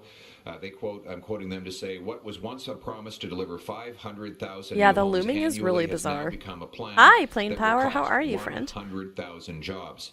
Canadians are now facing the prospect of a worsening crisis that will impact housing supply, employment, economic activity, and ultimately middle-class families. So this budget, which increases home building taxes, risks 100,000 home building jobs, according to the people who actually build homes. I have here a quote from Fitch Budget. Fitch, the credit rating agency, and they say that this deficit, which Mark Carney has doubled, will now threaten That's our accurate, credit Peacefire. rating. Now, Let can we me just have bring one in Canadian the flag chair that of our actually shadow looks... Cabinet Economic Affairs Subcommittee, Small Businessman. He's got one on and his Member of tie, or Parliament, on his tie, on his suit. Well, thank you, Pierre. This There, budget does nothing to deal with... Hey, I can't... This is bizarre, Irascible Atlantic. You're right. I'd wonder if it's the perspective or if he actually is looming over his shoulder. Like, look how close he is. Yikes. The cost of living crisis that Canadians are enduring right now because it just piles on more debt that fuels the inflation that is driving up the cost of living. At $78.3 billion, this is nearly double the deficit that less than a year ago was considered to be so high that it precipitated a crisis in the resignation of the last finance minister. So what was an unthinkably high deficit less than a year ago, the new prime minister has nearly doubled. And this is just going to drive up the cost of living, driving up inflation. We had expert testimony at the Finance Committee last week that talked if he about zooms out. the blatant glass emergency. Ooh, there we go. There's another alliteration. He's sounding so close, he's in the speaker. Yeah, you're right. In Canada. And low productivity means higher cost of living. It means that people cannot, their paychecks are not keeping up with the higher cost of living. Canada's productivity is at the bottom of the OECD. Our per capita GDP over the 10-year period of this government has not increased. We are at the bottom of the OECD and the G7 for per capita GDP over this time. Yeah, There's I no hate that, Irascible Atlantic. There's no... When I was growing up, my dad was not a super great human. And if I was trying to cook something in the kitchen, he would literally stand that close and look right over my shoulder to make sure I didn't do something wrong. And it would it's... Ugh. Looking at this is making me go bleh. Solution for I don't the like it. productivity crisis in this budget. We will there are no meaningful fiscal anchors because this government he just looks like he doesn't believe in ever assigns to itself. So this budget is he's not got a solution. no expression. And, the conservatives, party to least Pierre understand Poilievre, have been personal sounding the alarm bell space. for years on this.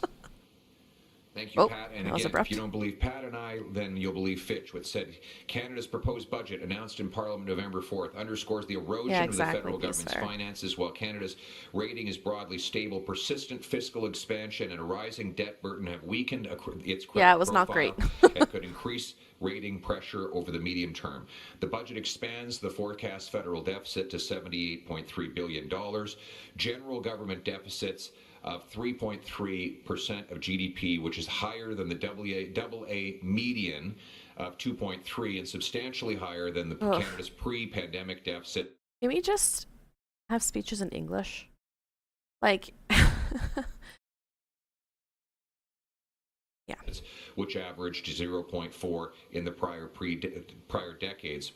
And by that, I don't mean not in other languages. I mean, like, why does he have to make this so much about numbers and charts and data and things that, yeah, plain language. Thank you, Neuropunk. That is a much better way of saying it than what I said.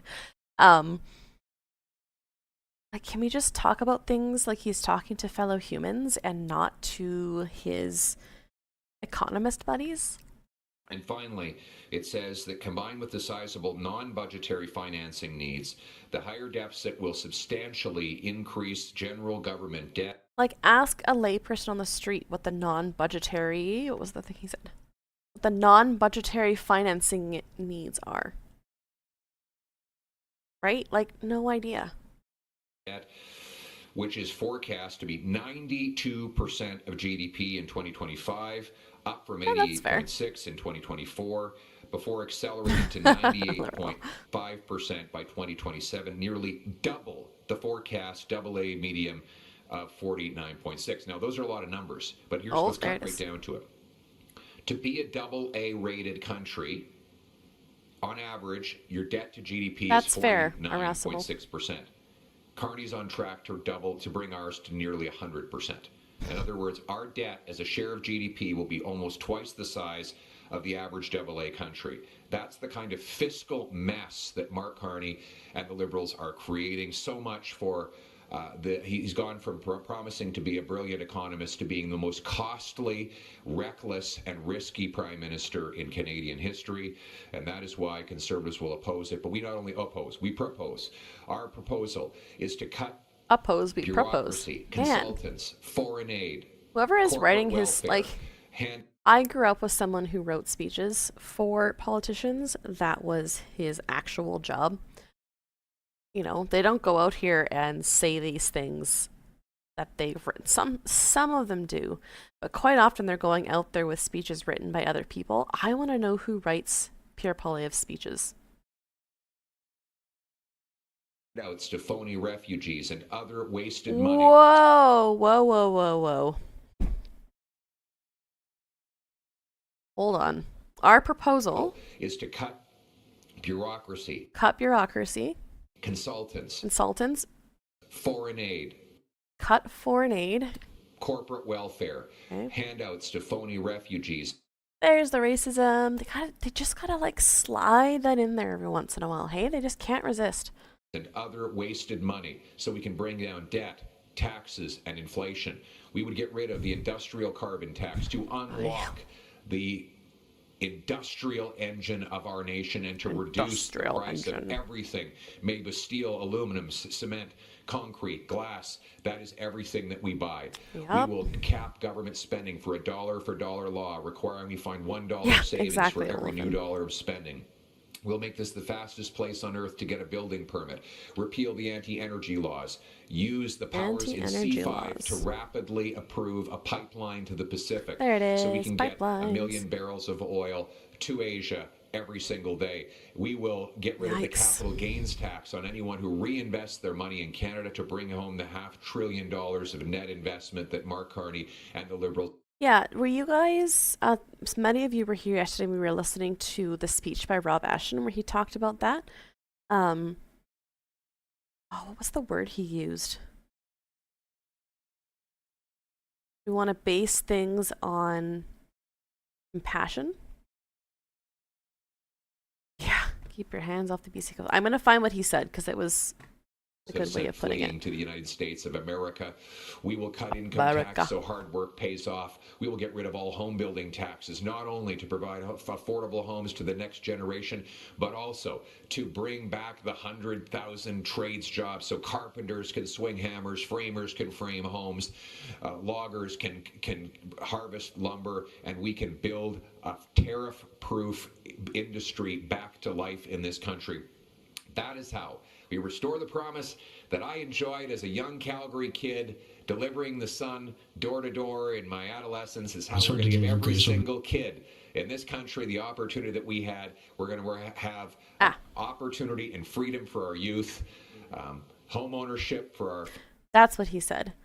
They were asking Rob Ashton, if he believed in the Canada First movement. And he said, I believe in compassion first. Not Canada First. That's what it was. Families, and of course, security for our wonderful seniors. That is our vision, our hopeful future, and now let's get it done. Thank you very much. You're welcome. Thank you. Now questions from the floor. Hi, Matthew Skates, Globe and Mail. You've yet to address last week's floor crossing and departure from caucus. Here it is. This is why we're here. Chris D'Entremont said your leadership is why he crossed the floor. How do you respond to comments that your caucus is not united right now? Well, first of all, I just quote Mr. D'Entremont, who said, brother, and I quote, since I first elected here in 2019, the cost of living has skyrocketed. Even then, families in Nova Scotia, as it is now, as it was called at the time back, but is now Acadie and Annapolis, we're struggling. We warned that the Liberals out of control spending and massive deficits were irresponsible, but of course they did not listen. Now, after 6 months under the new Prime Minister Mark Carney, who promised fiscal discipline, Canadians are still waiting. He said that, but he still crossed the floor and joined the Liberals. He said, Mr. Carney said, I'm quoting Mr. D'Entremont here, Mr. Carney said he would be judged by the cost of the grocery store. Well, Canadians are judging him and they are not impressed. Since the Liberals came to power, food prices have risen 40%, said Mr. D'Entremont. We have heard it many times here today. It is deliberate and it is unacceptable. It is inhumane for a G7 country, said Mr. D'Entremont of Liberal Policies.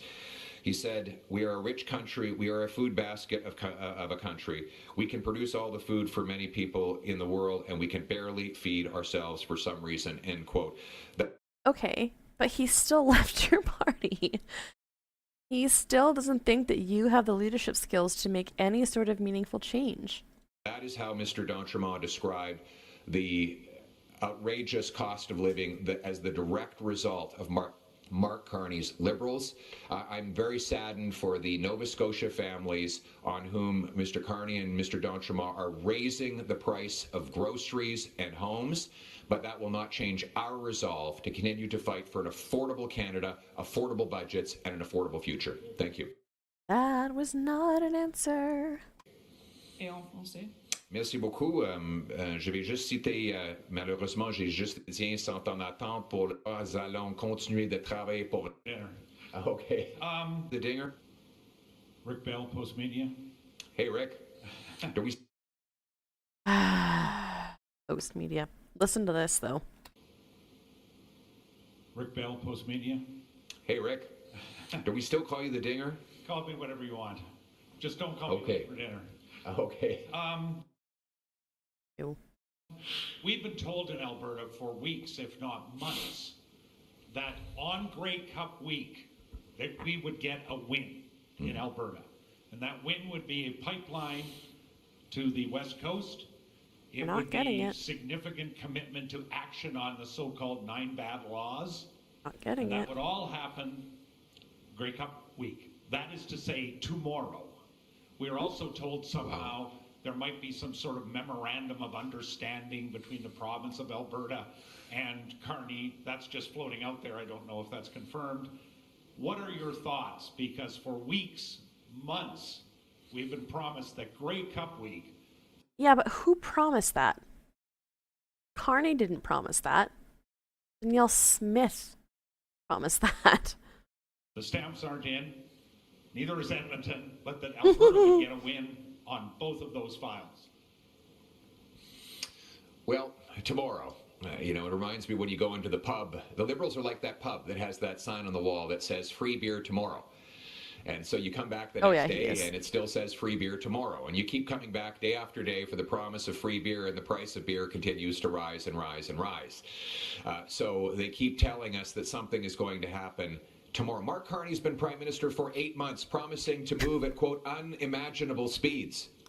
And yet there's not a single project that he has launched that was not already in the making or approved before he took office. Mark Carney needs to do only one thing for us to get a pipeline from Alberta to the Pacific. Get out of the way. Get out of the way. There are trillions of dollars of international investment crying out for the chance to build that pipeline without any government support. All they need is the federal government to stop blocking it. Repeal the get out of the way and repeal the 9 bad laws that block energy projects. Get out of the way and remove the ban on shipping oil off the northwest coast of BC, a ban that only applies to Canadians because, of course, American tankers can travel between Alaska and California in those very same waters, so why not allow Canadians to do the same? Because we're not Americans. Get out of the way and get rid of the liberal industrial carbon tax so that we can actually... Can you hear the oil pumps sing? ...produce enough oil to fill a future pipeline. Get out of the way, Mark Carney, and do it now. It has been 8 months. We don't need Mark Carney to put on a hard hat and hold another photo op. Yeah, not the He's same had waters. Many countless photo ops in the last 8 months, while investment and you haven't? Flees and our industrial almost sector made a leaves very the United States of ungodly America. comment. He's not got shovels in the ground on anything. Now, I suspect there will be some sort of quote-unquote memorandum. You know something? Memorandums don't pay the bills. We need shovels in ground. That's good. So Mark Carney should get out of the way and tell us on what date will shovels be in the ground on a new Blue Terry Teddy. 1 million barrel a day pipeline from Hardisty, Alberta to Prince Rupert or Kitimat, British Columbia. Nope. That's all he's got to do. Give us the date, show us where the shovel will hit the ground, and tell us on when it will happen. That is what we need to have. Get out of the way, Mark Carney. Gross. Oh, he's so smug. Monsieur Zolioduc, des pipelines, economy, that le plus fighting for an affordable Canada where our people. Merci beaucoup. Hey, Tim Brooks, CTV. You lost 2 MPs the week of the budget. One cited. Did you hear that little I had to answer. Now I have to answer a question I don't want to answer. Hey, Tim Brooks, CTV. You lost 2 MPs the week of the budget. One cited your leadership as a reason for leaving. I just want to put Carney and the Liberals to the side here. Just as yes, please. Of course you do. Does this say anything about your leadership? Have you maybe reflected on your leadership style moving forward? No, we are. My plan. Shocker! Shocker! Shocker! Is to continue to lead, to be the only leader in the country that's fighting for an affordable Canada, where our people who work hard can afford a home and food. That is my agenda. I'm sorry, but the way that he treats any reporter that's not asking him a pre-fed question is disgusting. Like, he interrupts the guy halfway through to be like, yeah, of course you do. Like, grow up. And I will just quote Mr. D'Entremont. Oh, my word. About Mark Carney. He says, after 6 months under a new... It really does an irascible Atlantic. You know, like... If people that are leaving your caucus are saying that they're leaving because of your leadership, and, you know, he keeps quoting... This whole quote from D'Entremont is what the Conservatives have been quoting all week. And it's just further proof that he feels very strongly about, you know, the things that he talks about, but he doesn't believe that Pierre Poilievre is the way to do it. So great, keep quoting what he said. It's just further proving that that D'Entremont thought that you were not capable of it. Prime Minister who promised financial discipline. Canadians are still waiting. He said that he would be judged by the cost of groceries at the store. You don't have to keep repeating Canadians yourself. Are judging him, We get it. They are not impressed. He said this only a few months ago. Hi, Sean. Since the Liberals came to power, food prices are up 40%. We have heard it many times here today. It is deliberate and it is unacceptable. It is inhumane, said Mr. D'Entremont, for a G7 country. And again, You can use all those big words. You can use all those powerful words. He still left your caucus. So he said that liberal food price inflation under Olafin.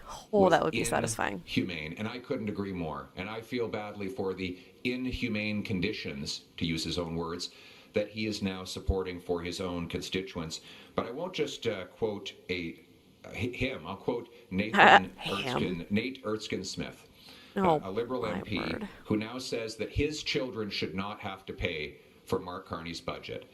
Let me see here. Now to the back. Yes, and also our new favorite reporter, whose name I wish I could remember. It's Vassie? Vassie something. What is her last name? Is it? Oh. Kapelos? Is it Vassie or Vashi? Do we know? Thank you, Plain Power. It's inhumane sending out electricians to get lightning with their hands. To the bad and more You are favorably correct. where expectations were set at a Vassie. level Okay, thank we you. failed to meet, including on the question of generational investments.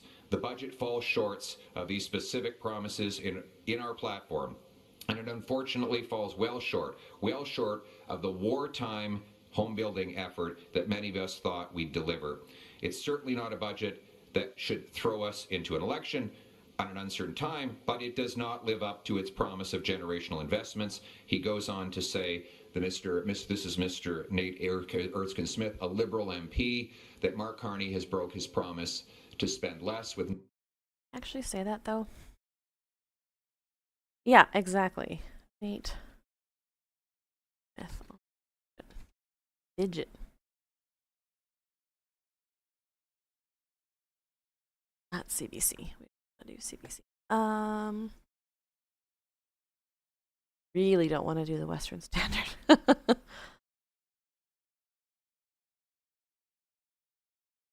As austerity, as Ooh, reckless. that's loud. Can it be all of those things at once? Look, I won't go through all 493 pages. I will spare you from that. But here's a rundown of what I see as the good, the bad, and the ugly from Budget 2025. Let's start with the good. In the face of threats, the government is rightly prioritizing actions to secure our sovereignty. That includes support for businesses and workers affected by tariffs, a Buy Canada procurement policy, significant new infrastructure spending, and a huge commitment to the Canadian forces. There are also smart, forward-looking ideas, like the Sovereign Fund for Critical Minerals, taking a lesson from Norway. And there are new dollars for innovation and to attract talent and research from the U.S., whose administration seems intent to run intelligence out of its country. There are also useful actions to respond to rising youth unemployment, to support PSWs, to protect the Canada Disability Benefit from taxation, and more. There's lots to like in many ways, and more generally, I welcome the focus on productivity, both to drive economic growth in the private sector and to get the most out of public services, although yes, care is required to ensure those efforts don't go sideways. Now to the bad, or more fairly, where expectations were set at a level that we failed to meet, including on the question of generational investments. First, stalled. So we're just going to listen to his whole statement before we listen to how Polyev butchers it. Climate action. I don't want to be too dismissive here, as the Canadian Climate Institute rightly highlighted the importance of a strengthened industrial carbon price. But apart from that promise, there was nothing the new. other Morgan. Yes, we are moving forward with strong methane rules and clean investment tax credits, and these are key pieces. But we are also cutting tree planting, moving away from an emissions cap, winding down greener homes, and the budget offers no new money for climate action. On housing, we've got the beginnings of Build Canada Homes, a tax cut for new home buyers, and some dollars for housing-enabling infrastructure that are important, but unfortunately very unlikely to move the needle on development charges to a degree we would like. Morgan. It falls short of these specific promises in our platform, and it unfortunately falls well short of the wartime effort that many of us thought we'd deliver. Now, the fiscal frame of spend less to invest more is actually one that I like. Operational books generally in balance, and a capital deficit spending more easily justified. But the budget adds $140 billion in new spending over 5 years, $90 billion net after savings, and only 36% of the net new spending is capital. Related, there is a lot of deficit financing here to cover non-capital new spending. Yes, honoring our initial 2% commitment to NATO made sense, and a middle-class tax cut was a platform promise. But these are far and away the two largest financial commitments. They are non-capital, and they should be paid for. My kids I shouldn't gotta run pay and for let the today's puppy in. military She's or for me to save barking. I'll be right $400 back. of income taxes. And much needed OAS reform, the largest non-capital growing expenditure, it still isn't part of our political conversation. Now, the ugly. And there isn't a lot that falls in this category, thankfully. First, we see the budget commit to a new inefficient fossil fuel subsidy for LNG facilities. Look, if there's a business case for LNG, there is a business case. We do not need more public dollars chasing fossil fuels. Worse, we see major cuts of over $2.5 billion over 4 years to international development assistance. Real Keir Starmer energy that unfortunately caters to a prevailing, albeit short-sighted current view among wealthy donor countries. A Pearsonian budget this is not. Now, I know these are not easy times and a budget process involves tough choices, of course it does. It's also only a first budget. It can't be expected to solve all problems. And the devil will be in the details of implementation in many cases, as it always is, from infrastructure and housing to innovation spending to the industrial carbon price to finding efficiencies in government in a manner that is fair goodness and gracious. Overall, the budget meets the moment in part on questions of sovereignty and with a focus on spurring economic growth at home. And look, it's certainly not a budget that should throw us into an election at such an uncertain time. I know. Those silly dogs are bugging you. It does not live up to its promise of generational investments. I joked that it was a pretty good progressive conservative budget. I joked. I'll get flack for that. It's a joke. But hey, some conservatives agree. Maple Doggo.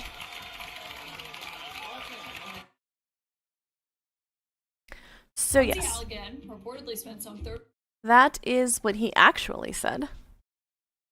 $90 billion of new spending, only 36% of which is actually capital. The rest is more costs. So when you have a Liberal MP attacking the costly credit card budget that Mr. Carney has put forward, then we see turmoil in the Liberals. And I know that there will be wall-to-wall coverage on CTV of this turmoil. Of a Liberal MP criticizing his own budget days before the vote. I know you're camped outside his office right now, waiting to get comment from him. I know you've been chasing Mark Carney down hallways to find out what he has to say. I mean, it's just been the relentless coverage that you will have of this dissent within the Liberal Party. I understand also there's former Liberal Minister Guilbeault is unhappy with the environmental policies. That while he supports raising costs, he doesn't think they raise them enough. We've got Wilkinson is unhappy. So yes, exactly, I'm looking forward to seeing the wall-to-wall coverage on CTV of all of the costly turmoil in the Liberal budget. So I will be tuning in tonight to watch your newscast. Thank you. Hi there, Sydney Fazard with Rebel News. Last year it was reported he published a secret. Why is Rebel News still allowed in these press conferences? A Liberal MP criticizing the budget. He's still with the party, and you guys have one of yours leave. Yeah, exactly. Report suggesting Canadians may revolt once we realize how broke we are. This year, under Canadians may revolt. Prime Minister Carney, we're approaching a $100 billion deficit. How close are Canadians to a breaking point? Well, many are already broken. That's not the only report. The Liberal government there was a leaked report that came out through Black Locks. Got very little media coverage, but it said basically liberal policies had us on track so that Canadians will have to forage and hunt for food because they can't afford groceries. Like, this is in Canada. This is the talk that you would expect in an impoverished, overpriced third world. This policies had us on track so that Canadians will have to forage and hunt for food. I'm sorry. Do you know how much doesn't it cost money to get a tag to hunt?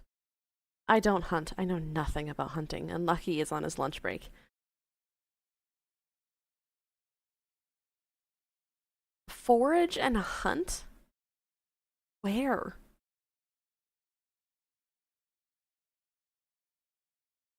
What?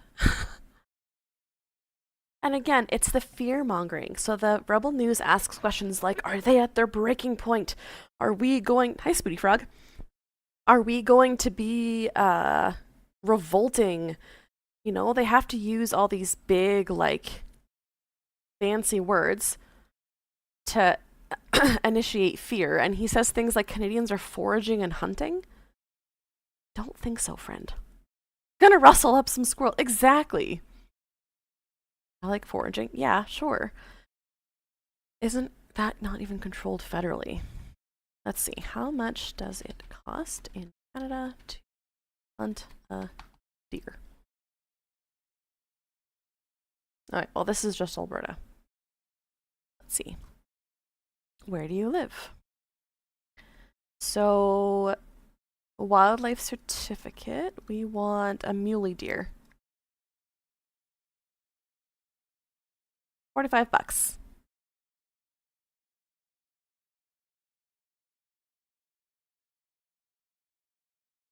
Like, hunting is not cheap, not to mention the gear and the guns and the bullets and the everything else. Right? Yeah, exactly, Spooty Frog. Exactly. My sister and brother-in-law hunt for all of their meat. His whole family does it. They have a giant walk-in freezer, but yes, bibliophile, that is another part of it. Yeah. Yeah, you have to pay to get your firearm renewed every time. Yep, then you have to travel, all of those things. So people are not going, I can't afford food, let me go hunting. Like, do my sister and brother-in-law save on meat because he does hunting? Absolutely. Yes, rebranded moral panic. Exactly, Olafin. That's exactly what this is. What words can we put in to make Canadians panic instead of talk rationally? Yep, then you need to butcher their meat, then you need to find, and if you don't know how, you have to get somebody to butcher it, then you got to worry about the antlers and the head and like all of that stuff. Ads are ongoing according to Twitch. Are people in ads? I guess they wouldn't be able to hear me. Are ads running? If ads are running, I'm going to take a quick minute then and run to the washroom. And then we will wrap up our stream here. Arnie is making an announcement as well this morning.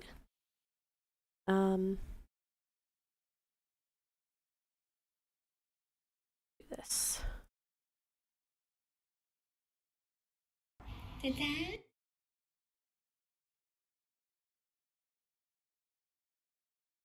I'll let you guys watch some adorable cats in the meantime. I really get sort of stream tech so I can do this faster. Alright, I will be right back.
Alrighty. Yes, Plane Power. Sniper Panda was one of Steve's mods as well. Got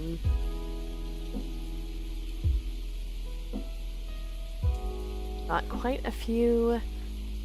In fact, all of the mods that are in here besides Fabuli were all previously one of Steve's mods, including myself.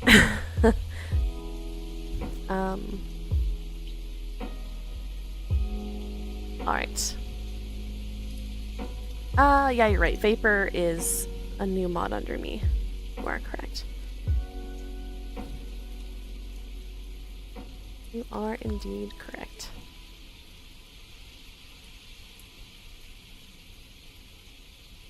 Yeah, I brought on a number of mods to help with research. She was one of them.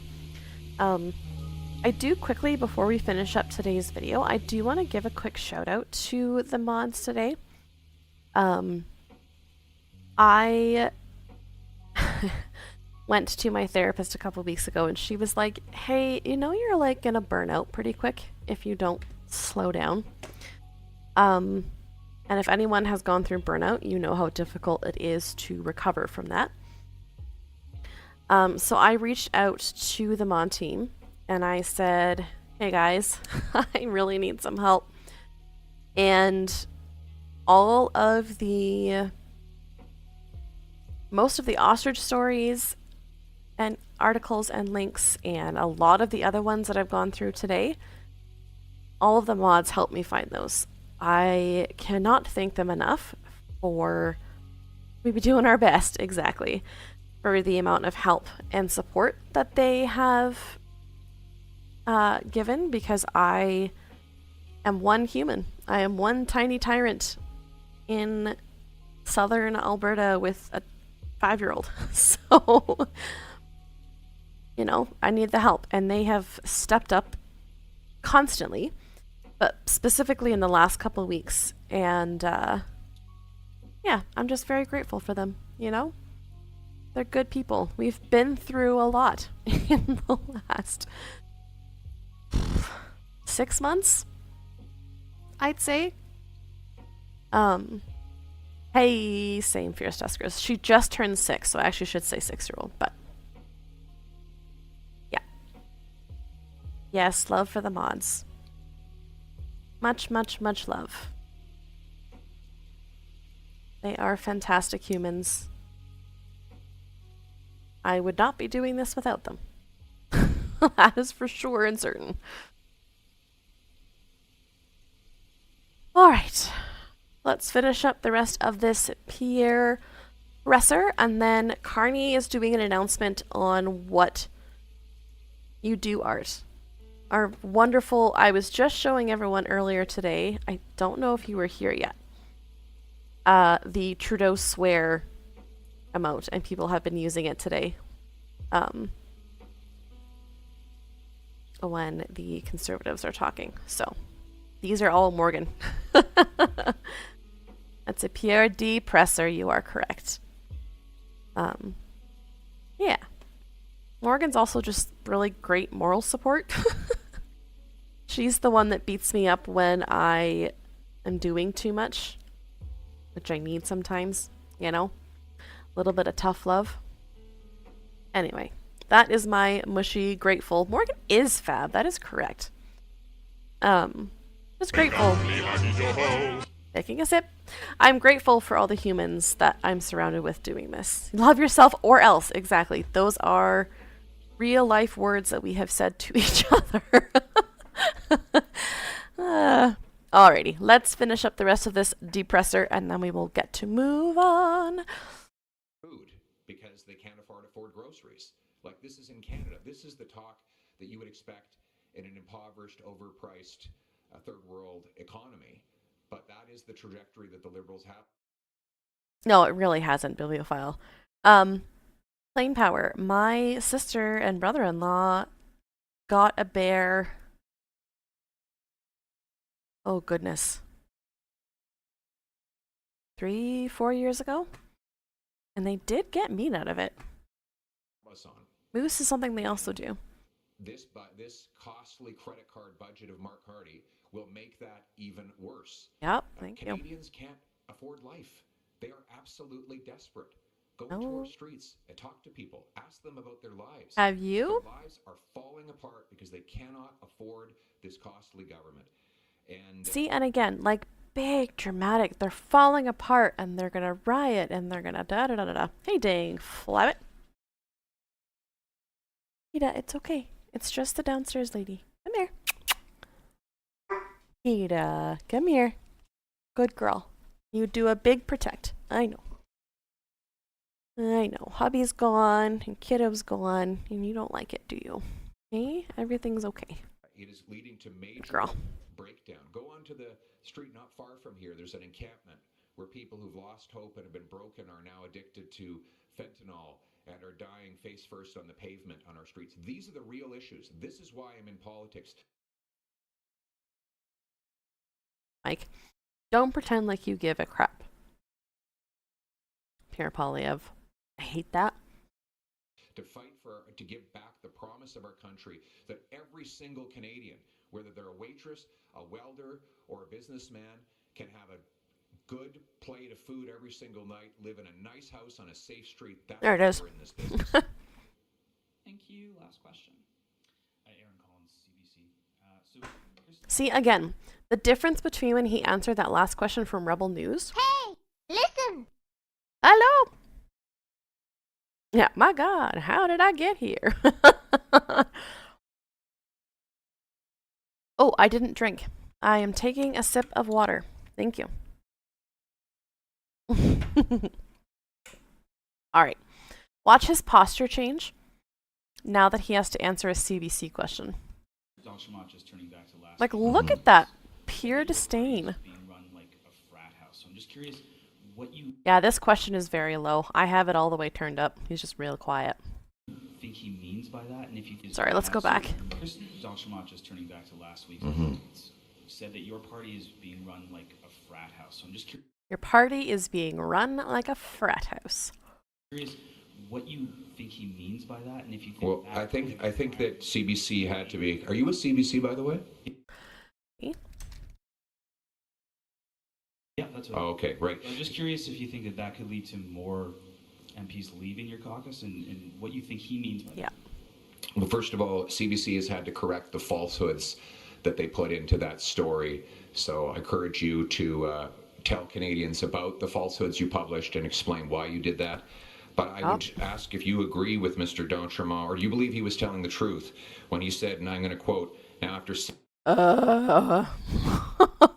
months under a new Prime Minister who promised financial discipline, Canadians are still waiting. He said that he would be judged by the cost at the grocery store. Well, Canadians are judging him, and they are not impressed. Since the Liberals came to power, food prices have risen 40%. We have heard it many times here today. It is deliberate, and it is unacceptable. It is inhumane for a G7 country. Mr. d'Entremont said that Liberal food price inflation is inhumane. Do you believe that he was telling the truth when he said that? Why does it matter? Yes. Oh, you can. I want to ask the questions. Do you? I would like to ask the question. But I did already. I already said that your report from CBC was wrong, and we have corrected the record. We put out a statement. We stand by the statement. But I have a statement here from Mr. d'Entremont. Oh, my He word. says, since the Liberals came to power, food prices have risen 40%. We've heard it many times here today. It is deliberate, and it is unacceptable. It is inhumane in a G7 country. Do you agree with Mr. d'Entremont that Mark Carney's food price inflation is inhumane? So again, I asked you if you thought that if what you thought Mr. d'Entremont meant by your party. Good for him. Like a frat We're house. sticking to his guns. That would lead to more MPs leaving your caucus. That's No. a question for you, sir. No. So I answered your question. And so the answer that I have back to you is that Mr. d'Entremont this is a quote from just a few months ago, where he said that Liberal food price inflation was inhumane. And you know what? He's right. Thank you. Thanks, everybody. Oh, the smugness I hate so much. Hey, Palace. Take a shot every time he goes back to that quote. Goodness gracious, I don't know if we'd make it through. I'm surprised he even said no, I know. So he's quoting the guy that left his party, but he's quoting from something he said previously, and for all we know, it was something that he was told to say. Like, I was going to cite the narcissist prayer as food for thought. Darvo behavior with the CBC that he refuses to answer. That didn't happen. If it did, it wasn't that bad. If it was, it's not a big deal. And if it is, it's not my fault. And if it was, I didn't mean it. And if I did, you deserved it. Yep. As someone who used to deal with a narcissist every single day. Yeah. Yeah. Because, like, oh, look at his face when he stops this. He's right. Thank you.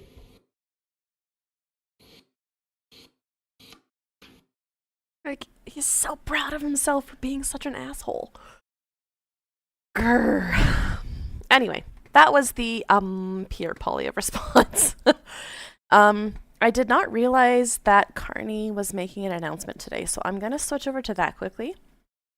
And then we have Vassie's response to that press conference, which I would very much like to watch. Let's see here. I think Carney done already? Yes. Okay, let's go back here. To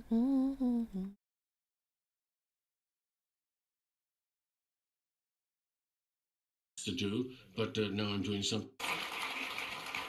I got a sneeze. And everything you guys are doing is heading down.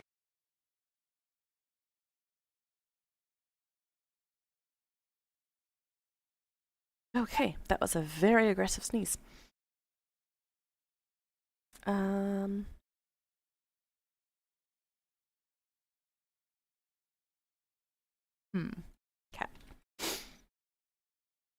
Did I see that?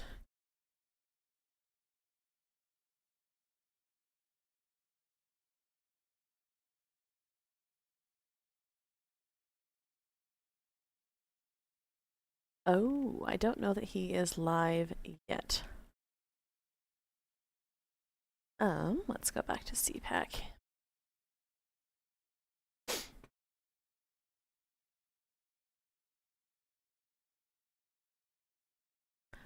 Ah, they're working to resolve technical difficulty.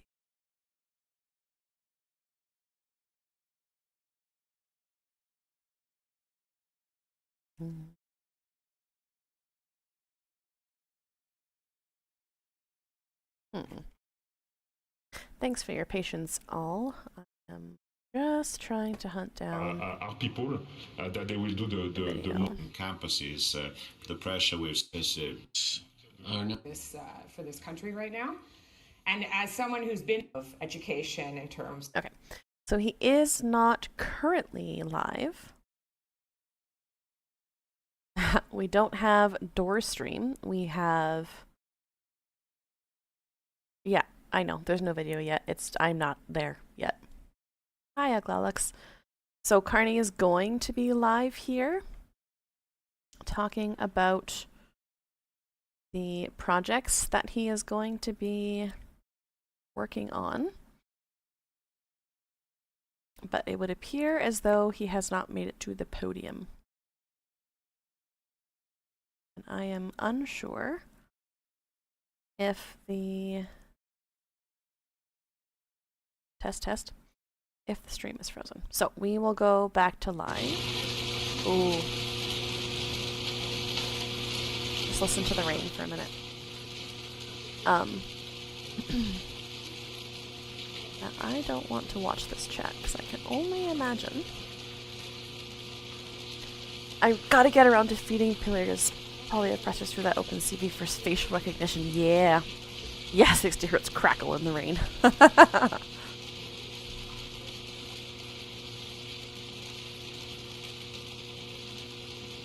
Gorgeous location. Just the best. Yeah, he's going to announce the second round of nation building projects. Oh, I heard him. That's not a good noise.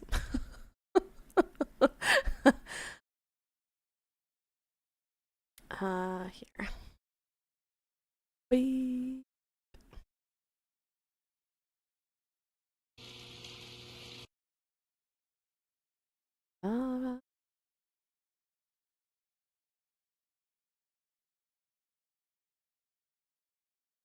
Is the video that I was going on. Again, y'all, I'm so organized.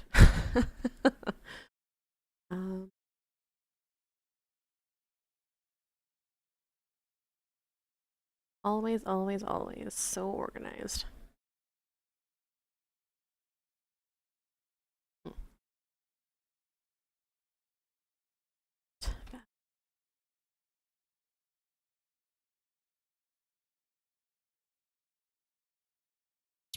I joked that it was a pretty good.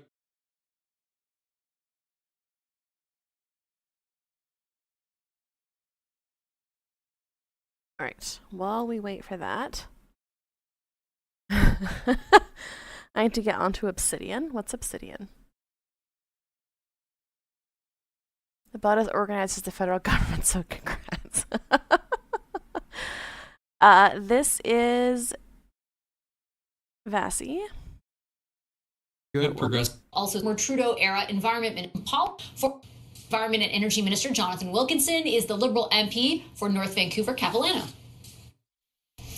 Hi, Mr. Wilkinson. It's good to see you. Thank you very much for making the time.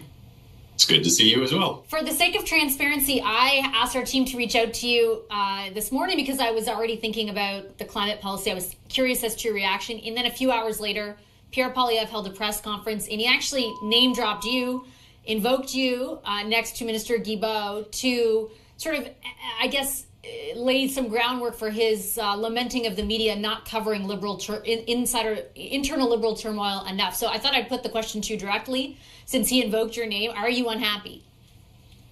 No, I'm not unhappy. And I didn't see his press conference, although I do find it interesting that he invoked my name. They're live. Look, I have been enormously privileged to be the Member of Parliament for North Vancouver Capilano now for 10 years. I got into politics.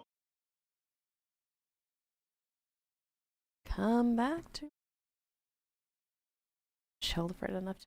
Oh, right. Yes, we did talk about that. Now I know what you're talking about.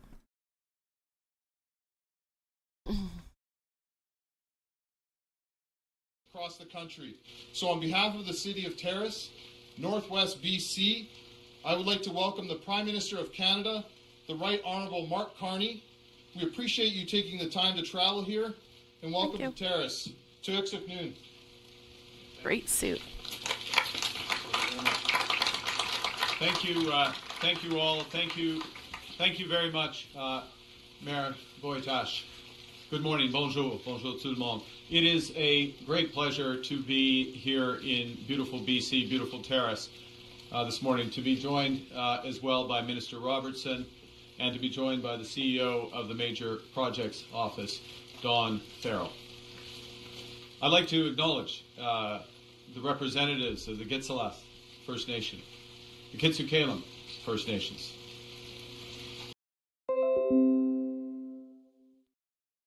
Are we back? At least the disconnects are happening faster. Can y'all hear me? Am I here? Okay, one more time.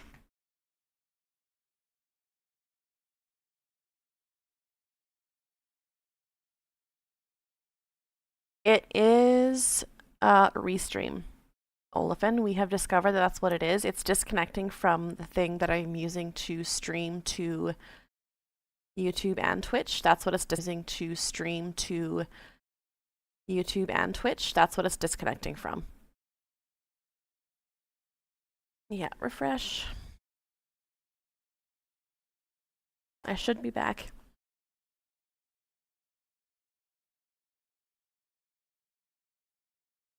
Now I just have to figure out how to use a different program to dual stream,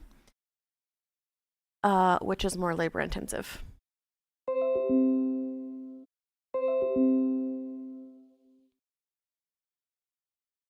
about now?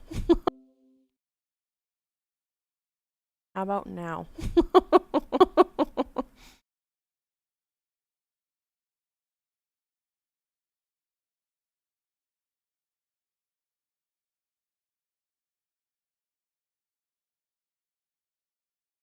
Oh, just gonna have to wait.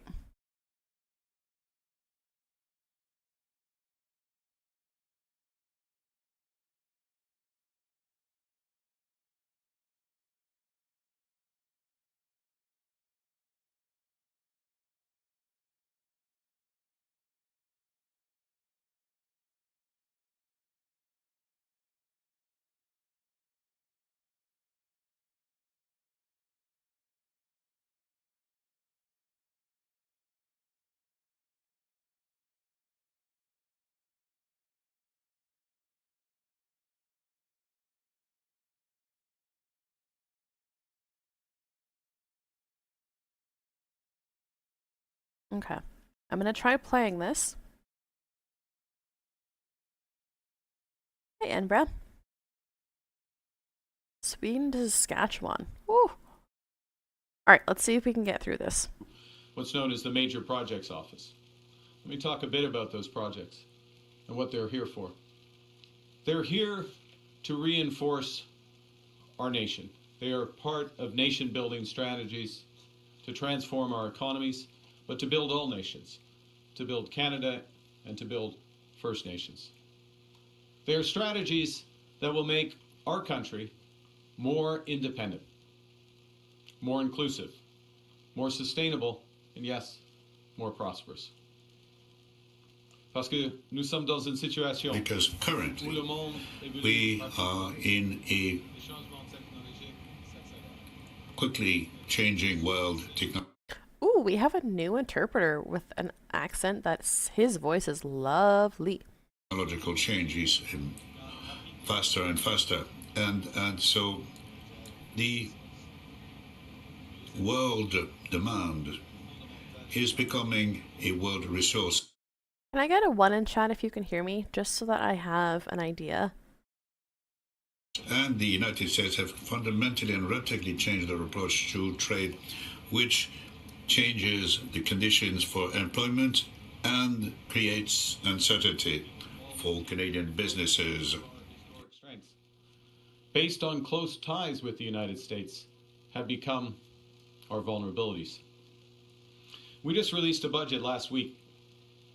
And in that budget, we estimate that the U.S. tariffs and the associated uncertainty that they're causing will cost the Canadian people about 1.8% of our GDP.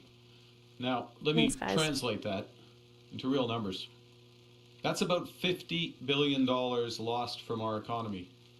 It's the equivalent of $1,300 for every woman, man, and child in this country. That's because the world, U.S., changing rapidly. And so we must change our strategy dramatically. And we're doing that by drawing on our legacy as builders. A legacy forged for long by the people of British Columbia.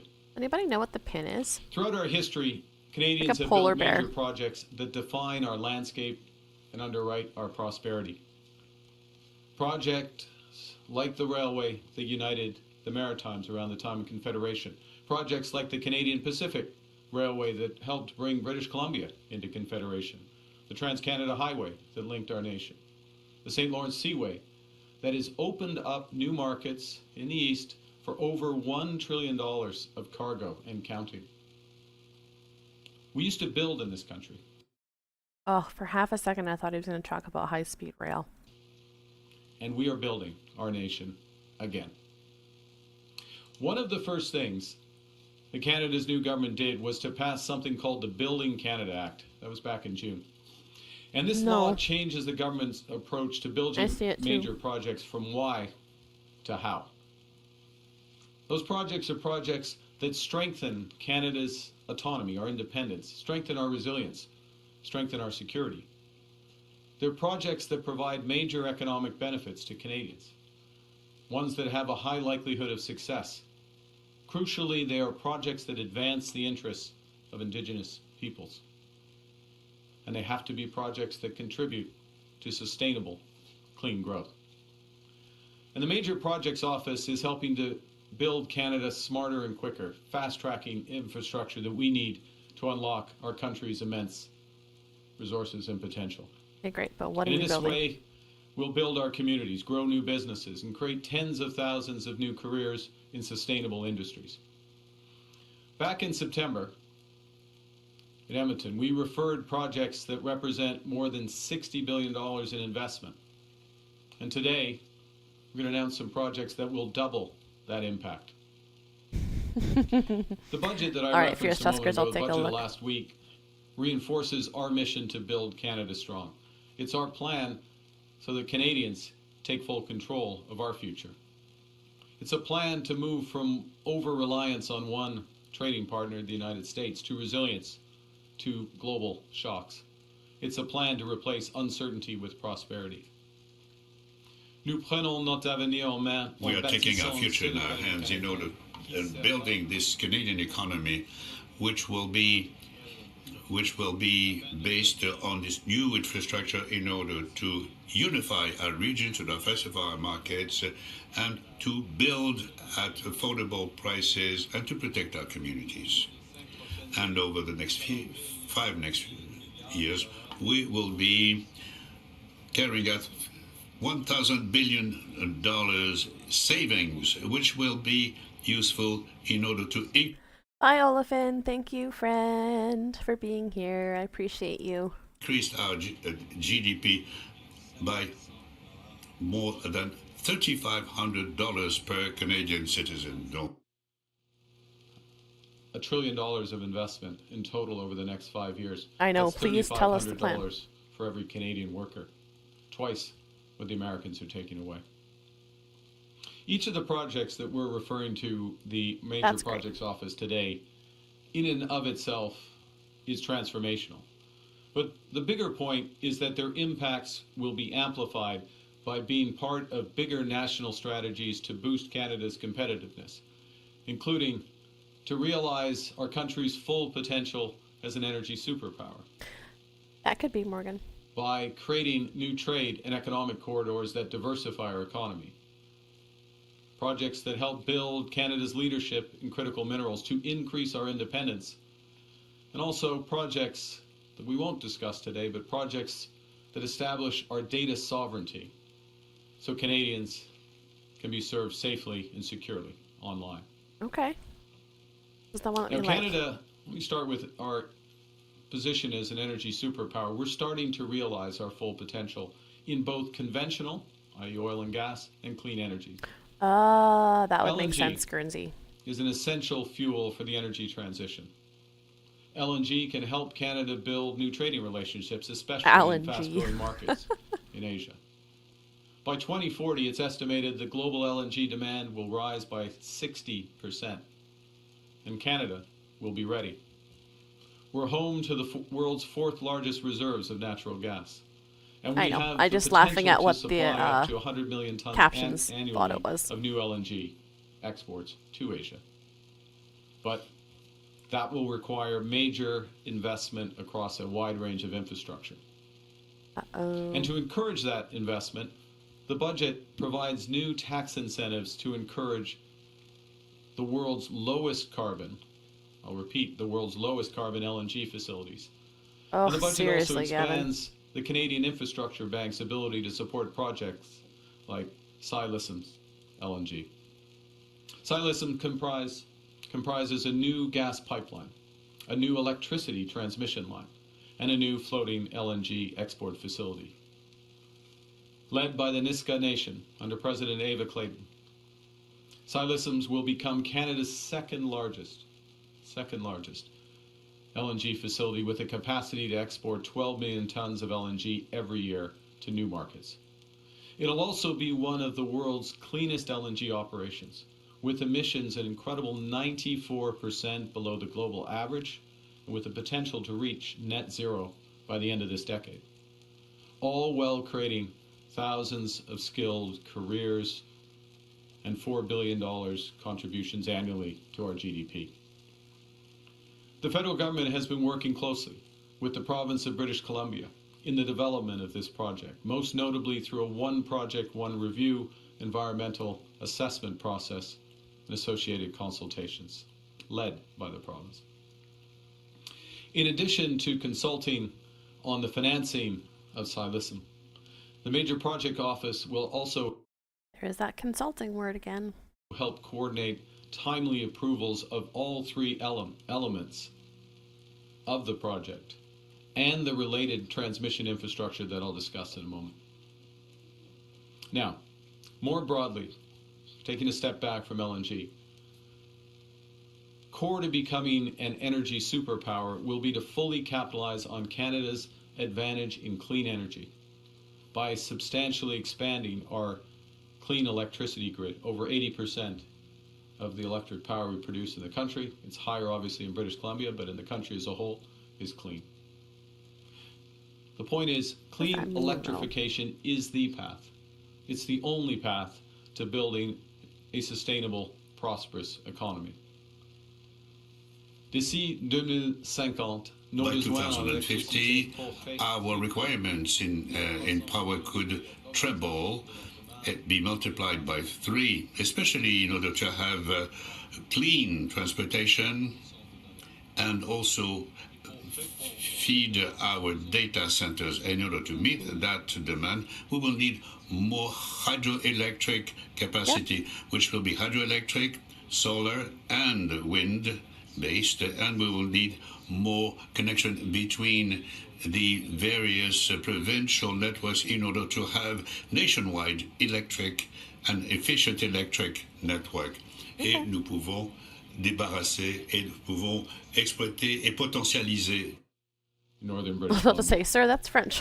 So our government is launching Yes, I a think you're transformational right, strategy Grimsey. to develop that clean energy, His including voice does sound through familiar. new investment tax credits for clean electricity, through something we just introduced in the budget called the Productivity Super Deduction, which provides for immediate expensing of clean Big electricity contrast. generation and conservation equipment. The Canadian Infrastructure Bank plans to invest $10 billion in clean power projects, and there will be federal support for provincial transmission links. I will say, though, Carney is very good at talking We also see that around nuclear a point power before will he play an gets to important the role in point. scaling clean generation. And the Minister of Natural Resources will lead our new nuclear strategy, working with the provinces, including the Government of Ontario, to deploy small modular reactors and tens of gigawatts of new utility-scale nuclear capacity. Sure is. Canada, of course you know this in BC, Canada has a long tradition of using hydropower to unlock economic activity. That's true here, it's true in Quebec with Hydro-Quebec, it's true even in my home province of Alberta with the Brazeau Dam, which was the start of our industrial development. In that spirit, today we're referring the Iqaluit Nuqiqsutit hydro project to the Major Projects Office. This is a breakthrough. This is a breakthrough for Arctic sovereignty and sustainability. It will be a 100% Inuit-owned hydro energy project. It will save $1.9 billion in diesel costs over the next 50 years while providing affordable, reliable, emissions-free power in the Arctic. Now that's elements of the energy superpower strategy. The second strategy is to develop new trade and economic corridors that help us diversify our markets and build our independence. And this is the potential of the Northwest Critical Conservation Corridor that we're also referring today to the Major Projects Office. The Northwest Corridor has extraordinary potential to unlock critical minerals development, clean power transmission, all under Indigenous leadership. We're talking tens of billions of dollars of investments, and in parallel, creating a new conservation area the size of Greece. The corridor involves building new transmission lines, upgrading highways, installing fiber and cell towers, and investing in communities, ports, and railways. By doing so, we'll strengthen our position as a global leader in clean energy and a leader in critical minerals. Now, what's crucial for this is the North Coast transmission line. One of the reasons we're here at BC Hydro. Didn't say it's required pipeline. To unlock this potential. And to help get it going, the Canada Infrastructure Bank is today announcing a loan of $140 million to BC Hydro. The North Coast transmission line will enable transformative industrial projects, including silicium, LNG, as well as multiple critical mineral developments in the Golden Triangle. Yeah, she's not going to be happy. The transmission line alone has the potential to create $10 billion in new economic activity in this area, while reducing emissions by up Especially to 3 because she million promised the tons province annually. that everything would be solved by tomorrow. But more broadly, the Northwest Transmission Line will anchor clean energy industrial corridor for generations. And it has the potential to be connected with the Yukon through the Yukon BC Grid Connect that will increase the Yukon's energy security and affordability, as well as there's the potential for an interconnect with Alberta to optimize reliability and sustainability in that province. Where's H when we need it? Now, with respect to critical minerals, by 2050, global demand for those minerals is expected to increase fivefold, 5 times. The problem is, at present, the supply of those resources is highly concentrated in one country, and it's very risky. What the world wants is Canada to be the reliable supplier of critical minerals as the world moves to building a more sustainable economy. We're already amongst the top 5 global producers for 10 different critical minerals, and we hold rich geological endowment of all 34. But unlocking these resources through projects in the Ring of Fire in Ontario, La Fosse de Labrador in Quebec and Labrador, and right here, or almost right here, in the Golden Triangle in northern BC.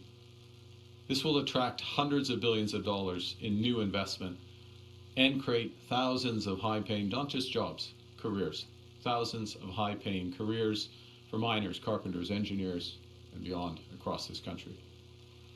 The federal government is committed that these opportunities are realized in full partnership, including with equity ownership with First Nations communities. I like that a lot. The Ring of Fire alone, give an example, in Ontario, has the potential to add over $22 billion to Canada's GDP over 30 years, while advancing growth in partnership with local Indigenous communities. So we put together a critical minerals strategy that will encourage exploration, accelerate project development, support essential infrastructure. Yeah, and the cost is to always the mines a problem, right? and the processing facilities, to new trade corridors and ports that open up global markets. Our strategy will support clean power development, as we see here, while providing greater price certainty and competitive financing to the developers to encourage the long-term investments that we need and the world needs. La semaine passée, le ministre des Ressources naturelles the a Minister of annoncé Natural Resources announced 26 new investment in partnership to move forward with critical mineral projects that can account to up to $6 billion. This initiative will allow us to unlock the development potential and the exportation of the critical mineral in the Ring of Fire. Seriously. The Canadian government and the government of Ontario will move forward with discussions in order to accelerate the pace. Makes major investments to advance critical minerals projects, including a $2 billion critical minerals sovereign fund for those projects and a $1.5 billion first and last mile fund for related infrastructure, as well as expanded tax credits for investments. So here in the Golden Triangle, you can see where those applications would come once we build the transmission. In this context, we're referring to the Major Projects Office, Canada Nickel's Crawford project in Ontario, the Nouveau Monde Graphite Matawini mine in Quebec, and the Northcliffe Resources Sisson mine in New Brunswick. Hold on. To say a few words about each. Crawford will anchor Canada's global leadership in clean industrial materials. It is situated in the world's second largest nickel reserve. It'll produce high quality, low carbon nickel, essential for batteries and green steel. Its projected emissions are 90% below the global average, and it has the potential for a net negative carbon footprint. Crawford will set the global standard for the future of responsible mining. The Sisson mine in New Brunswick will produce tungsten, the strongest metal in the world. Just and trying it'll to position find a Canada video that as is a reliable not supplier for from steel 10 years ago. manufacturing, defense, and protective equipment. Et enfin, the mine. And then we have the Matawini mine from Nouveau Monde Graphite. This will transform the supply chains for batteries. This project will integrate to the battery plant of Bécancour. This is the Golden Triangle.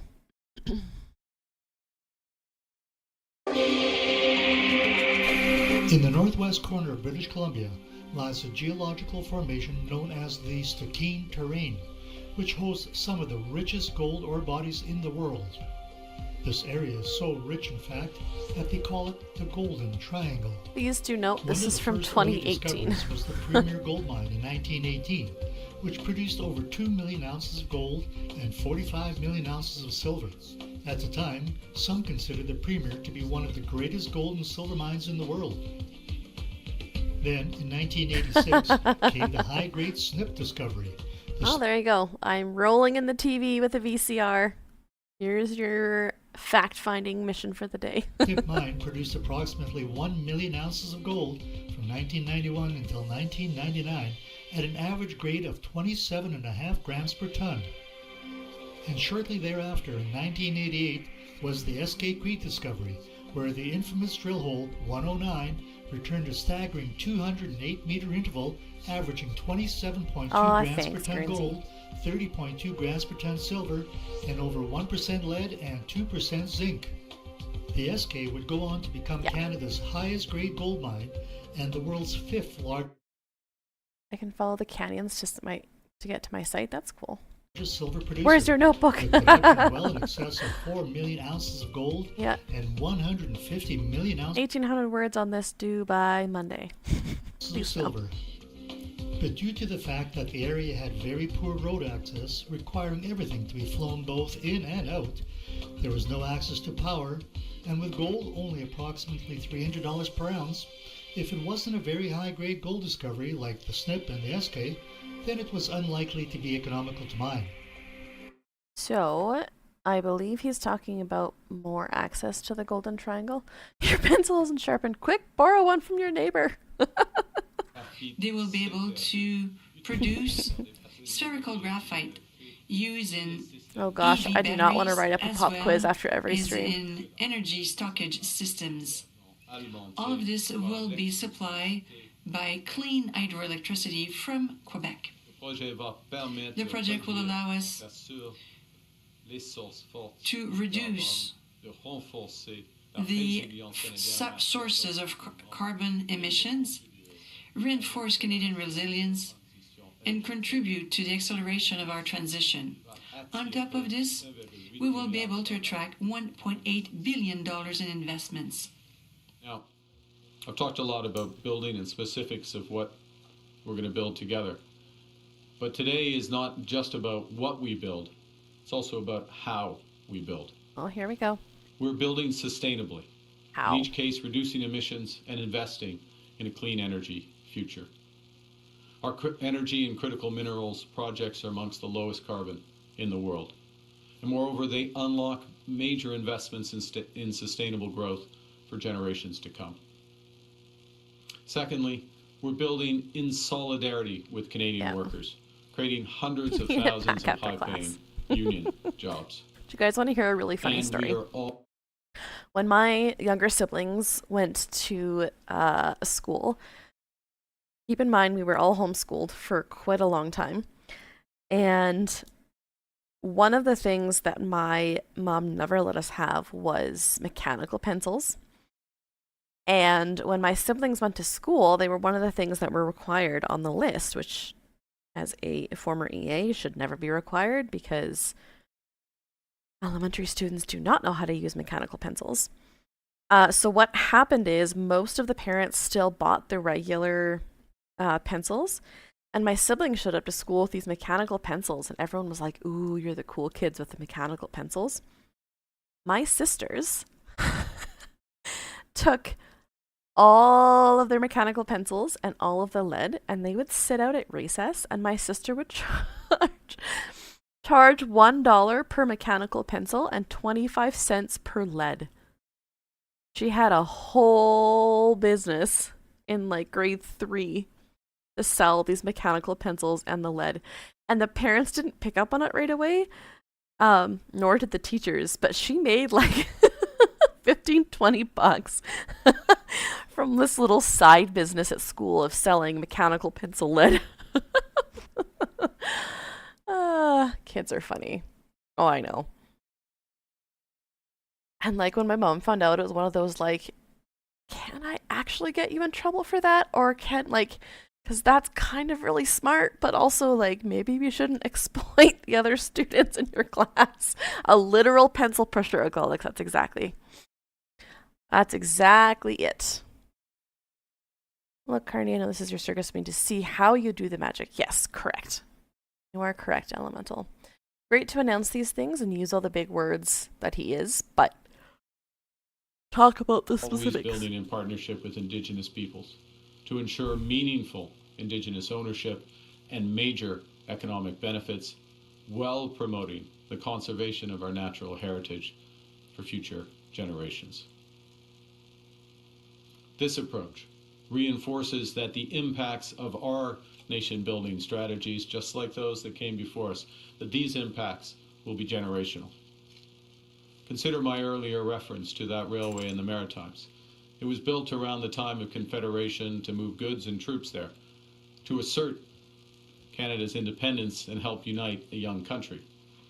But that line eventually became part of the Canadian National Railway, which now spans more than 31,000 kilometers across this vast land, reaching here to Terrace and from Terrace to the world. That line moves $250 billion of cargo each year. Yep, that's what I had too, bibliophile. Employs nearly 25,000 Canadians. Its infrastructure is old as our nation itself, and it drives this huge economic activity across the country, employing tens of thousands of Canadians and uniting our nation. That's the power of nation-building projects. Projects that Canadians have built before, and projects that we are starting together to build again. Building Terrace strong, building BC strong, building Canada strong. Thank you very much. Merci, and I look forward to your questions. There we go. This is where we need. We'll now begin with the questions. Please limit yourself to one question, one follow-up. First question. Excuse me. Hi there. Aaron McCarthy from Global News. There's been a considerable amount of Indigenous opposition to fast-tracking. We see with Silas, there's 2 legal challenges already. Yeah. Does the Major Projects Office and the fast-tracking legislation run into conflict with Indigenous groups and rights and title? That's certainly not the approach that we're taking. We're not yet, Dang Flabbit. This is just one part of it. We're providing several things. One is the forum to bring together parties and to bring together all supports available to a project, to work in concert with the province, in the case of Silasm, to work with the province of British Columbia, which we have done, so that there is one process for the consultations and support. The second thing that it does, and I'll come back to the consultation support in a second. Second thing it does, very importantly, is that the federal government is putting on the table huge financing for Indigenous equity ownership. So we're moving to a different nature of these projects, from benefits to the communities, which there has to be, benefits in construction, benefits as they when they're operating for Indigenous communities, but to have true equity ownership that is financed by the federal government and that ownership position is put in place. Equity ownership that is financed by the federal government doesn't quite seem right. That also helps with the process and ensures that they are fair and just. We're encouraged with respect to Silasm in terms of the scale of Indigenous support across various groups. Support, obviously the NISCA, but more broadly across potential pipeline route, as well as the transmission route. But the process moves forward. We work in concert pipeline route. With all parties, and we make things possible. We don't dictate where projects are going to go in the end. Parties decide. Pardon? En français, tout cela ou juste vers le... You want me to repeat the whole thing in English? Okay, d'accord, je vais choisir. In the other language? Okay, let in me the other language. give it a try. On a des consultations. We are moving forward and provide a fund. The consultation, the whole process, and this is how it's going to unfold. We'll move projects forward. I looked at the Crawford Nickel project, for example. It's 3 years into its approval process. The Impact Assessment Agency doesn't begin its work until next year. How exactly does the MPO move that project forward? Okay. Well, the answer to that is standing behind me. Would you want to take this, Dawn, or do you want? I think she came all the way here. I think we should let the CEO of the Major Projects Office answer that. Yeah. Thank you. So for many of our projects, they've been in development for quite a while, and there's a lot of work as you get to the end of the line and you need to pull things over. So for projects like Crawford, we're working to come up with processes where we can run all the permitting in parallel, so that we're. You know what it is, Ninja? It's because we were promised something in the Carney government that he never delivered on. So when he says things that look positive, we don't really have any examples of why we should trust him. We're now doing it sequentially, so something that might have taken 5 or 6 more years can now take 2 years. We're working with them to ensure that they have the proper pricing that they need in order to support the project, because as the Prime Minister has talked about, there are other jurisdictions that are trying to keep prices really low, so that jurisdictions like Canada don't purchase. We're making sure they've got enough certainty so that they can do the financing. So that's a combination of working with the Infrastructure Bank and the Canada Growth Fund, but also working with others to see how we can crowd in some private financing for them. And then the tough stuff is to ensure that when they get into the construction component of it, that we work with our labor group to make sure there's availability of labor, that there are kinds of, there's the way that the permitting happens during construction works in a very slick and efficient way, so that we can do the construction and build the projects in the time frame they should be built in without cutting corners. You can't cut corners, but there's a lot of efficiencies that can be gained so that those projects can then, deliver their operational capacity within a shorter time frame. So our job is all about making sure that people get across the line, get everything they need to get built on time and on budget, and ensure that Canadians have competitive mines, competitive pipelines, competitive LNG facilities, because the world only pays a certain price for our goods, and we need to meet them at those prices. Next question, Kissing. Hey there, Andrew Johnson with CTV National News. Prime Minister, where do negotiations stand with Alberta on the so-called grand bargain? Premier Danielle Smith was hoping to achieve a deal by the Grey Cup on new energy projects. Is that going to happen? We call it a memorandum of understanding, as does the Premier. Those discussions are going well. I'm personally encouraged by the progress that we're making. There's a few more issues that we're working on ironing out, and looking forward to that progress over the course of the coming weeks. This is a very important process for the province, for the country.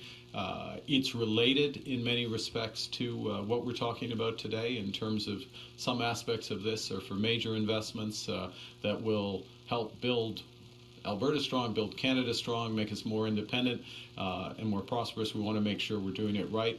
I will reference one thing, if I could just bring it back, and then I'll hand it back to you for your follow-up. In terms of, because we're here talking about the Major Projects Office and these big projects, one of the first bits of work that the Major Projects Office is very much engaged in is around the Pathways Project and major carbon capture and storage.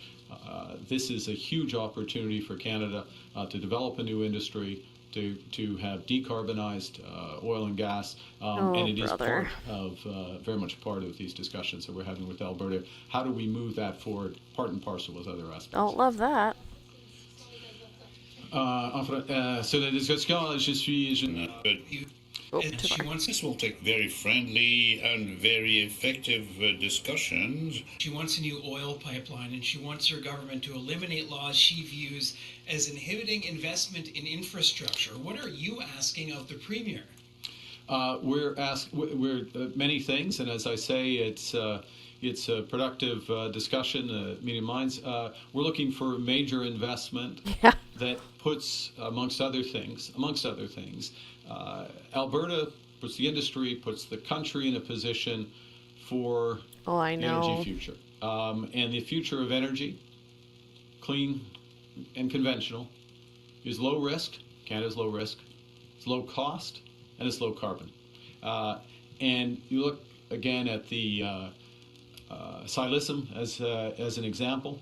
Top decile, one of the most environmentally sustainable LNG projects. Rightly proud of that. With respect to the emissions intensity of oil and gas, the intention is to get that down substantially. That has been falling. We have the opportunity to do that. And we need to do that in concert, as well as in concert. I'll say one other thing, and we'll pass on. Is making our industrial carbon markets, the tier market in Alberta, work more effectively, and that's an important element for future investment certainty going forward. Yeah, exactly, Panda. Caroline Bargu with CBC News. My question is similar to my colleague Aaron's question. 2 months ago you announced the initial batch of major projects. How has being on that list helped those projects move on? Freezing out there. So, and I'm there'll be a bit of overlap with, not surprisingly, with what Don Farrell said. Part of it is moving in parallel as opposed to moving sequentially. I mean, part of the reason why a number of projects in the past have taken a decade or so before a decision is made whether to move forward. There's a term, as I'm sure you know, in building final investment decision. Well, you don't take the final investment decision of whether to put shovels in the ground, metaphorically or physically, until you know whether you've got the regulatory approvals, some idea of what the financing terms are going to be, who's going to buy potentially the product, those aspects. Well, the answers, whether you're going to get the environmental assessment, who your partners are going to be, and how can they participate fully in the projects. What being part of the this process is, from the federal government's perspective, is to move our contributions to all of those aspects, to speed them up, to move them in parallel with provincial governments. I'll give you another example, which is that he likes to give another example. Too often, historically, you have a provincial approval process, and then the federal approval process would start. But different federal departments would start their approval processes at different times and not take into account what others were doing. So, with respect to the projects that have come over, we're moving much faster. We're moving in parallel. There's a window, a single window for the people who are working on these projects to see all of the financing support. There's a single window for Indigenous peoples working with the federal government. Again, it's not the entire picture, but it's an important part of the picture to move that forward. And it moves these projects more quickly to the decision whether they move forward or not. And I can tell you personally from my experience in the last 2 months, just dealing with the proponents, it is very much appreciated.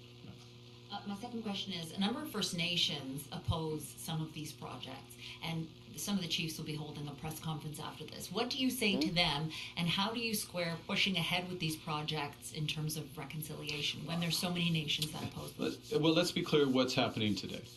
We are referring projects to the Major Projects Office so that all of the work is done, so that all of the information for that decision that I just referenced, the final investment decision for these projects, is available. And a crucial component of that, I don't mind repeating myself about this because it's essential. He did talk about environmental review. And participation. Okay. And that comes with the knowledge of what the terms of the project are, what the possibilities are for that participation, and this is the single window that provides it. Referring to the MPO, the Major Projects Office, does not mean the project is approved. It means that all the efforts are being put in place from the federal government in order to create the conditions so it could move forward. But those decisions are taken by many parties, including very much First Nations. So if the First Nations continue to oppose them, then there's a chance these projects will not go through? Well, we'll see the decisions that are taken. But I underscore that when we speak to, with respect to Silism, which is a multi-phase project or multi-aspect project, the very considerable support that exists already for that. Love that answer. And it links into a broader strategy that becomes available in the Northwest Critical Conservation Corridor, including considerable conservation in the area as well. So it is linked. There are many parties, and all of those parties have to be taken into account. Next question. Prochaine question. Yeah. Bonjour. Enfin. We are finally, at long last, Radio-Canada. So there are major projects which are already launched, but which are long-term. When do we get the spin-off from those projects? Regarding the economic strategy of the Canadian government, if we want to have some spin-off, immediate impact, positive impact, well, that was the case with the reduction by 22 million Canadians. So each Canadian taxpayer has received or will receive benefiting from a tax reduction.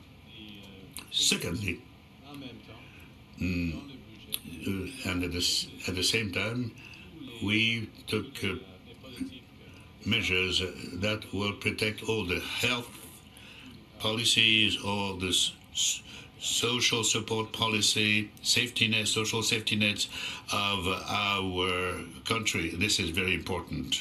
Secondly, regarding the infrastructure investment, I'm here with the Minister in charge of infrastructure and housing. This is Building Canada, which is a new governmental initiative, and we will be creating the short-term impact, and which is more than 4,500 building units. And thirdly, and then I will then listen to your next question. And in our budget, we have also reduced the tax rate on companies which invest in our country. So we have a deduction for those investing companies, and we have several options for real investments in the Canadian economy. So the tax on investment is 5 points lower in Canada relative to the United States. So this is the right time to invest in Canada. And thanks to all of this, there will be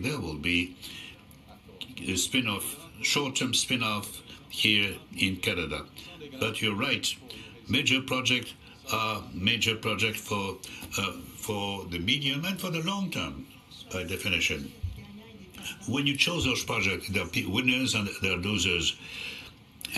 So people will not agree on whether or not there are winners or losers. How are you going to please everybody as the Canadian white Prime Minister? Oh, that's a big question, wide-ranging question. Yes, there are several opportunities for the country, and this is only the second tranche of this process, and there will be other chapters. Do you guys want to keep watching this, or are we good to move on? Because I feel like he's not going to give any specific answers. I don't know. Personally, this is an area that I'm really, really not super well versed in. I lapsed into a carny coma. That's fair.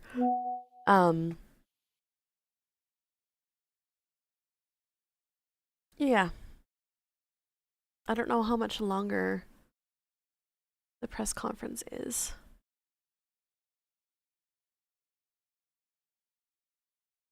Fairly long. Question, just sorry, yeah. Sorry.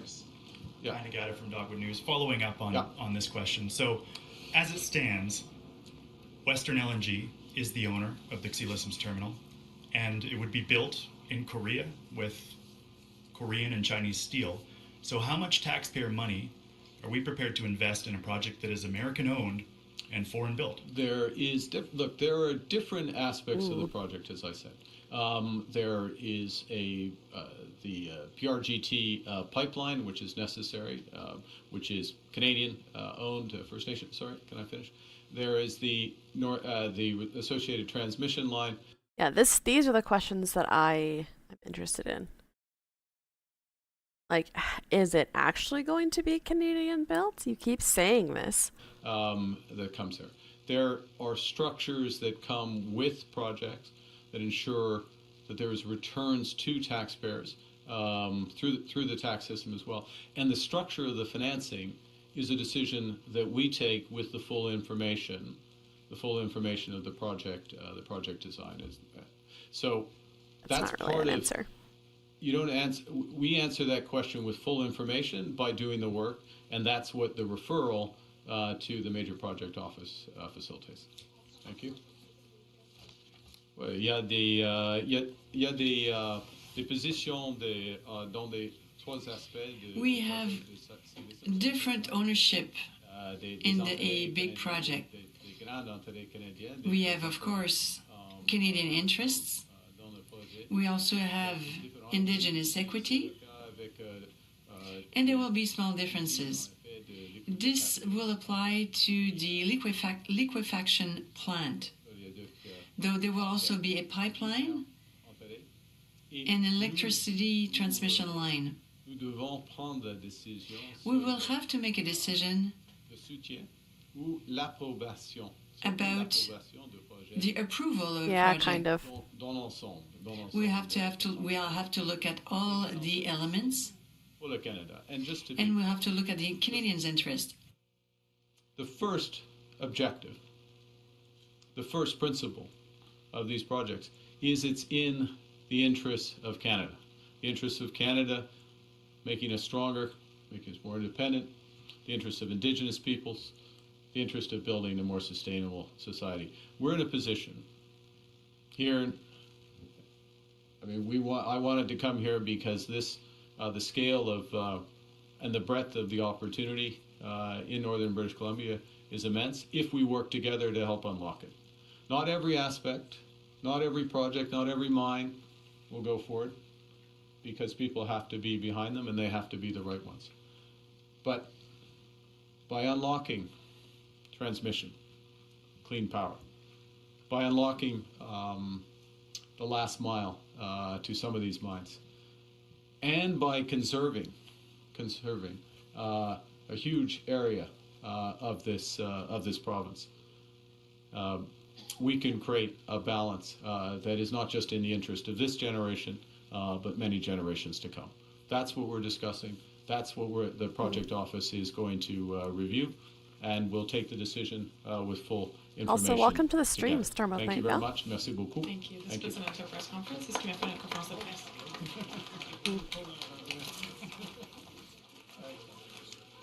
Love his suit. Monsieur Carney qui dévoilait une deuxième série de Mr. projets Carney qui was seront announcing soumis à a l'examen second du series of gouvernement. projects that will be submitted to the major project offices for review. This new tranche includes 6 projects, 3 of which focus on the extraction of critical minerals, 1 liquefied natural gas export project, and 2 electricity transmission projects. We're referring to the Sison Mine for critical mineral in New Brunswick, the Crawford Nickel project in Ontario, the Nouveau Graphite project at Matawini. Then there will be the conservation corridor in the northwest of British Columbia. All right, that is that. Yeah, all these people are going to be doing major projects announcements in different parts of the country. Canadians. And it was a truly terrible moment. And for that, and we're also... Yeah. Why to how? Big project, Canada. He said... All right. Glad to be here. Keep missing the streams because I'm usually asleep. Yeah, fair enough. Time differences and stuff. And we just also had time change where we go back. So, yeah, not great. Reach out to your parsec in the rumor of public sector works and direction is misinformation. There you go. That's good to know, Plain Power.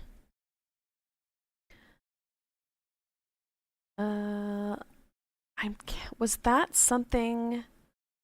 Somebody brought that up earlier in the stream.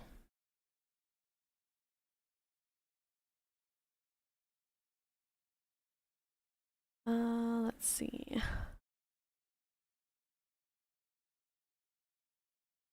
Usually work nights? Yeah, that's fair. That is fair. I am doing one more quick look to see if there is a video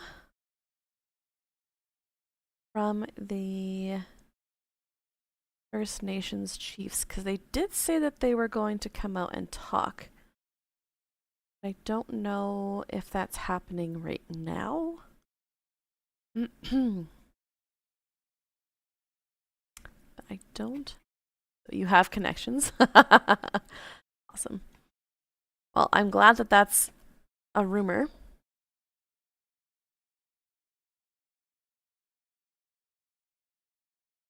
September.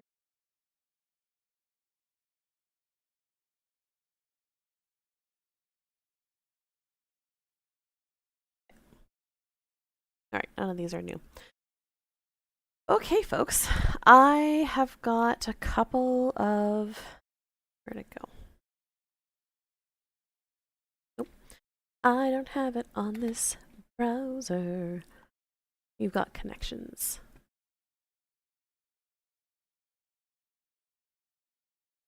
There it is.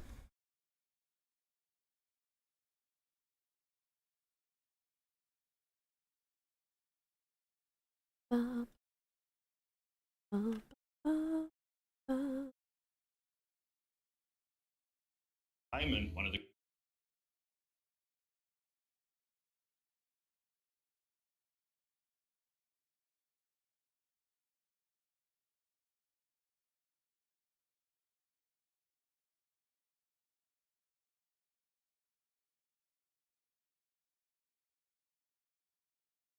Okay. There are two options for what we can end the stream with. Something a little bit more lighthearted. I've got two options. The first one is a video entitled, "Who was the worst Canadian?" And the second one, do you guys remember Canada's Worst Driver?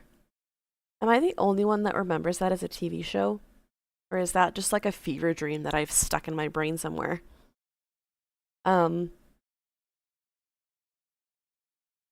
Yeah, so put Let's see. You remember? Yeah. Isn't Canada's worst Canadian, Danielle Smith? Oh, goodness gracious. I knocked over my water bottle. Thankfully it was closed. Haven't thought of that in a decade. Okay, well, let's do... Vaguely. I have it on the bar we go into for lunch sometimes. That's amazing. Okay, well, let's do that then. Because I came across one of these the other day, and I giggled and giggled and giggled and giggled. And it was like, okay, this would be a super funny way to end a stream. Just something a little different. Sometimes we need to remember that, like, yeah, at Airchill 2018, a Canadian comedian. Okay, well, I'm going to play the video so you'll be able to see. But yes, this is how we're going to end our stream today. Something a little silly. And tomorrow, I don't know what the plan is for tomorrow yet. lady. Hello, Storm Knights. Thank you for the follow. I appreciate that. If you're lurking and kind of just hanging out, feel free to follow. Feel free to put an emoji in the chat to remind Twitch that I'm not being watched by bots, because that's a new thing they're doing now. And let's take a look at this. This video is from 6 years ago, so this would have probably been... Oopsie. Keep trying to click their thing. The most recent season. Okay. Turning that way the heck down. You just switched over from YouTube? Well, welcome. Good to see you. No AI. Yeah. Here at the Oh my goodness, that is so loud. All right, turn down your headphones. Hi, Crochet and Yarn. Welcome. Driver Rehabilitation Center. I'm so scared. We're in the business of helping Canada's worst drivers. Breathe. But their physical driving skills are not our only focus, because... That's not a solution to a problem, but interesting choice. Some of their bad driving is the result of how their brains work. I think my #1 driving issue is up here. I have ADHD, right? Some people drink, some people smoke, some people do drugs, and I wreck cars. 20 crashes and you never figured out maybe I should start paying attention. No. To help Canada's worst drivers with their mental health, we employ Shamala Kiru. Shamala knows that Carleen was a confident professional driver, but that was before she was hit by a car while walking 13 years ago.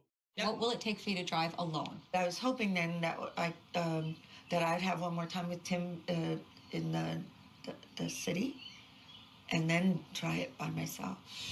Our head driving instructor, Tim Danter, knows that Carleen's ultimate goal is driving alone on the highway. And depending where you are in Canada, that is absolutely terrifying. I don't know how many of you have driven on the highways, the 401 in Toronto. It's a scary place to be, man. Based on the 2 public drives he's done with her, he believes she's ready for that now. I think I still need one more drive with Tim in a bigger, in a more traffic environment, and then I want to do it by myself. Desi, a self-destructive mother of 2, has been in over 20 serious crashes. Oof. But Desi or the only Deerfoot, crashes yeah. when she's alone and speeding. Speed is fun. Yeah, For you? Yeah. Is that why you speed? Yeah. Yeah. Driving can and should be boring to some degree. Yeah, I get that. Brittany says she's been responsible for over 50 The Hyundai is also bad. Yep. Yeah, I never realized I had to pay attention while I was driving. Like, I'm not sure how you could drive without paying attention. Yeah, I never paid attention.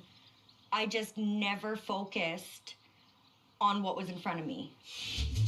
Alexis has a brain that bounces around. Yeah, so the vehicle that I learned how to drive in, like when I was in Alberta, when you're 14, you can get a learner's license. and then when you're 16, you get your full license. I trained myself or was taught how to drive in a 12-passenger van. So quickly, she feels more comfortable when she's overstimulated. That's why I'm here, because I need to learn how to take this squirrel brain of mine and like bring it down to like a turtle brain. And her defense mechanism is shrugging off all responsibility. When you're in the car, it ends up looking like you just don't care. I feel like there's not much other than my daughter and like my career that I really care about. The final nominee for Canada's Worst Driver. This is what I learned how to drive in. Is Brandon. 14 is young. You had to have a licensed driver over the age of 18 in the driver's seat with you. Brandon can experience uncontrollable joy. I did it! Yes! Uncontrollable sadness. Oh. Oh, buddy. And uncontrollable anger. I hate reversing! And when his emotions get out of control, so does his car. Wow, Ayla. I would say whenever my anger gets to a certain level that I have no control. That's a serious mental problem if you actually believe that you can't control your own behavior. I need help, and I'm willing to get that. Shamla sent Brandon to a doctor. This is not going to age very well. Who told him he has possible bipolar disorder. Based on my mood changes and where I'm at, you know, as a driver and my mental health, and I'm glad that I kind of have a grasp on what it might be. So your plan then is to see someone regularly when you... I'm going to try a regular basis, see how that goes, and see how far I can improve. Brandon. Okay. They're not making fun. They're showing the levels of extreme. If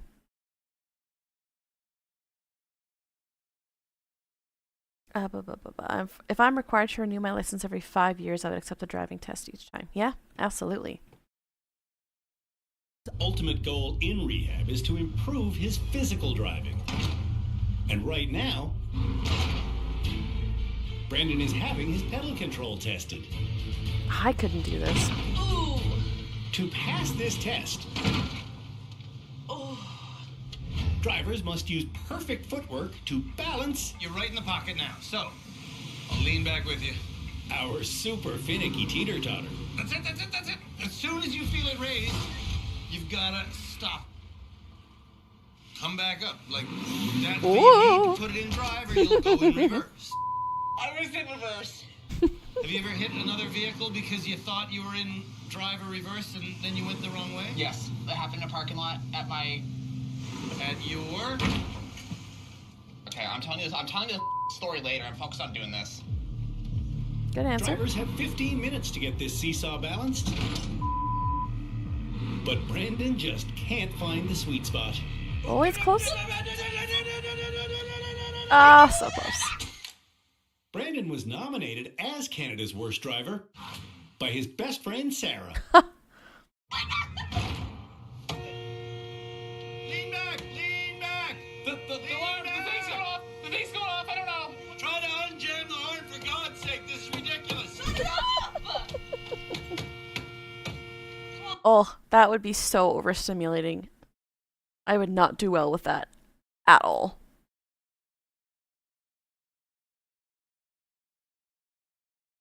And we name Canada's Worst Driver. Shut the up. Unbeknownst to me, Brittany is driving with 2 feet. Ooh, that's not good. Now you're in the zone. So, wait. Now she's out of the zone. You've really got to be delicate. Off the brake fast and onto the gas, and just like the tiniest bit. Can I use both feet? Yes. Now, how's that going to help you? Well, because I can just... I would absolutely melt down at the car horn. Oh. You know why people don't get encouraged to use both feet? Because people like you get in trouble if they're 2-foot drivers. They hit them both at the same time. Now they lock the front brakes with the brake, and the rear tire goes, and then they go, ah! And then they release, and they take off, and they... So something, I used to have lots of anxiety with driving, and one of the things that one of my therapists told me to do is to squeeze your left hand, like on the wheel, squeeze your left and then your right, and then squeeze your left and then your right, and do like back and forth motion. You can squeeze, you know, your feet, probably not a great idea, but any sort of muscles on either side of your body, and that really helps too. Slaughter whatever in front of them. That's reverse, that's reverse. I didn't mean to do that. I don't know what happened. Mia is Brittany's sister.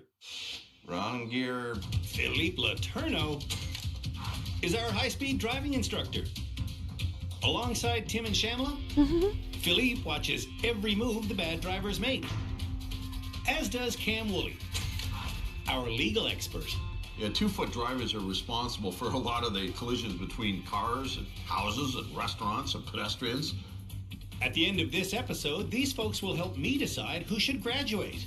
At the end of our series, they'll help me decide who is Canada's worst driver. I really want to use both feet. Do you drive with 2 feet sometimes in public? Yeah. In what situations?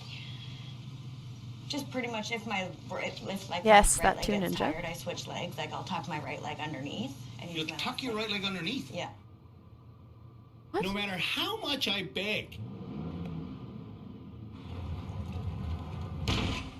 Yeah, no. 1 foot driving.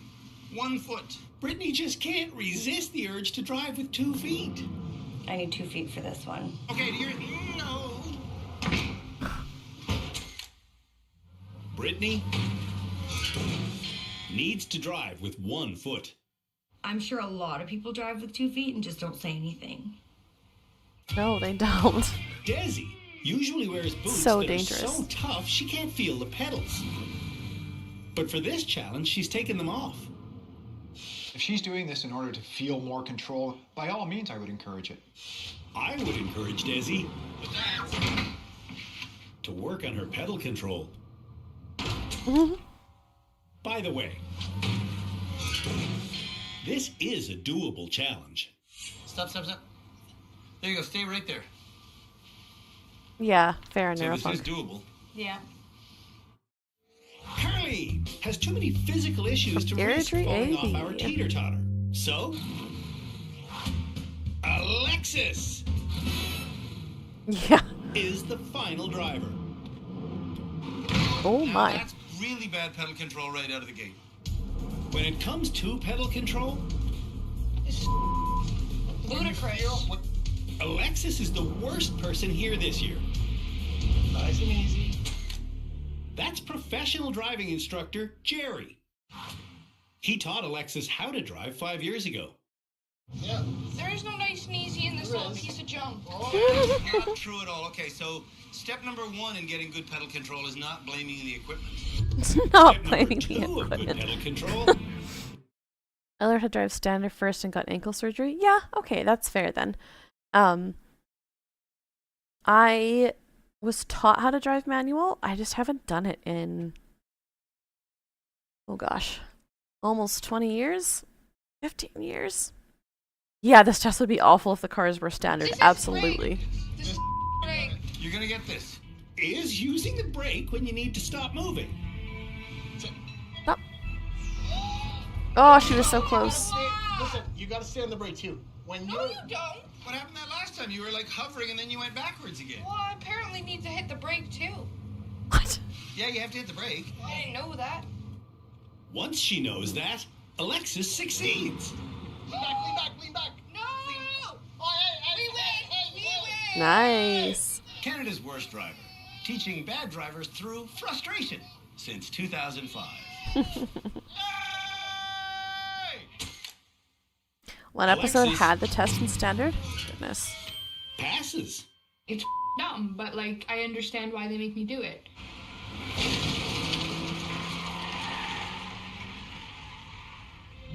When we come back, J-turn. Canada's worst drivers learn how to do a J-turn. That's like some Batman. Yeah, because that's what we need is more people doing J-turns on the road. He is all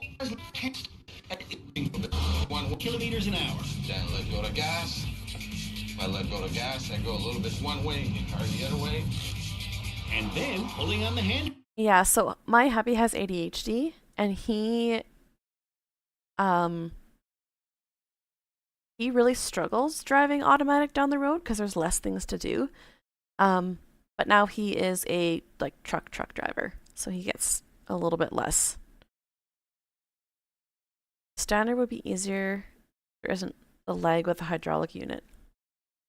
I can do a J-turn in Need for Speed Undercover.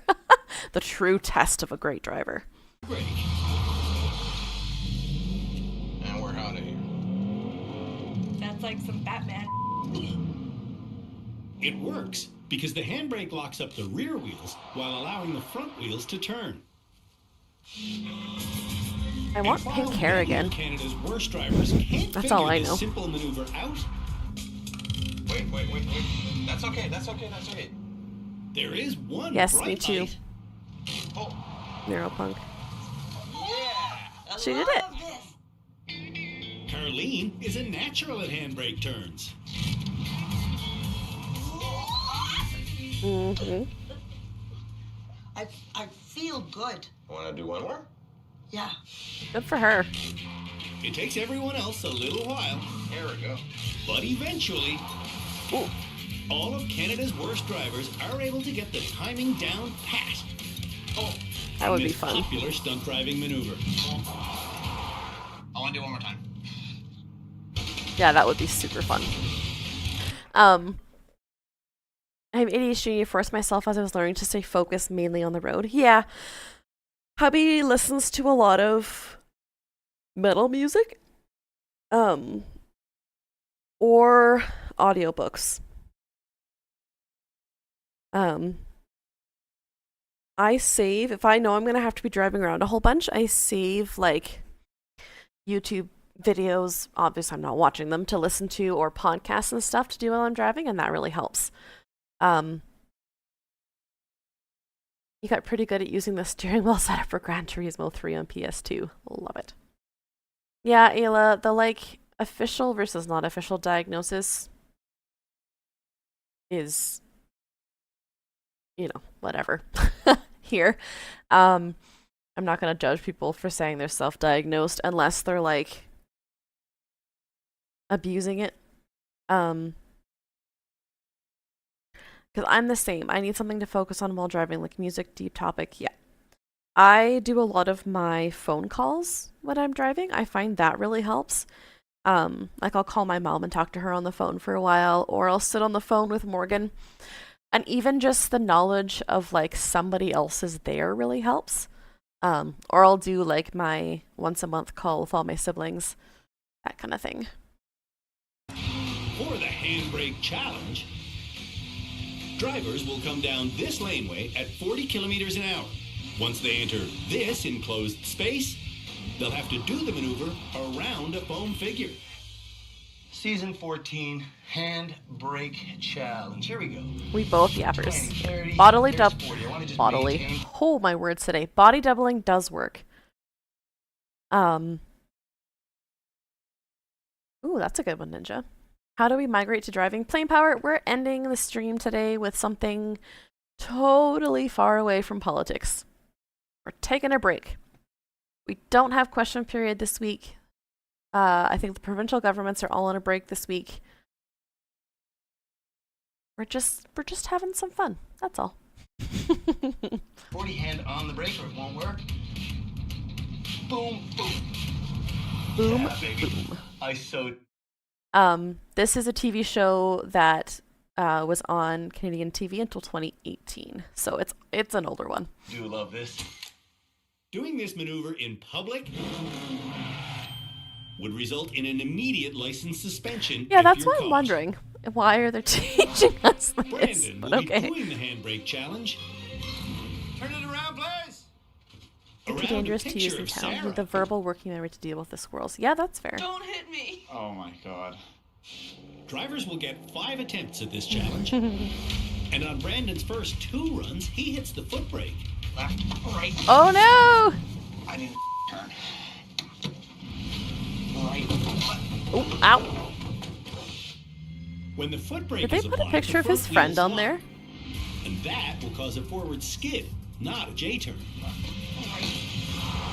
Whoop. Sort of there. Yeah, that's fair, Storm Knights.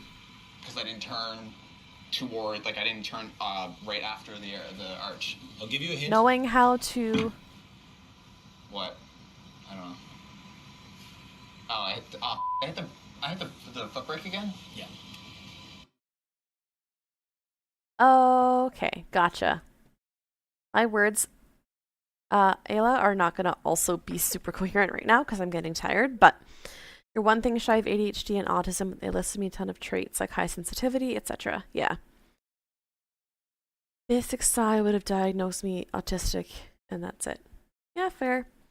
I just know that in certain parts, specifically in Canada, getting the actual diagnosis can be costly and take a really long time.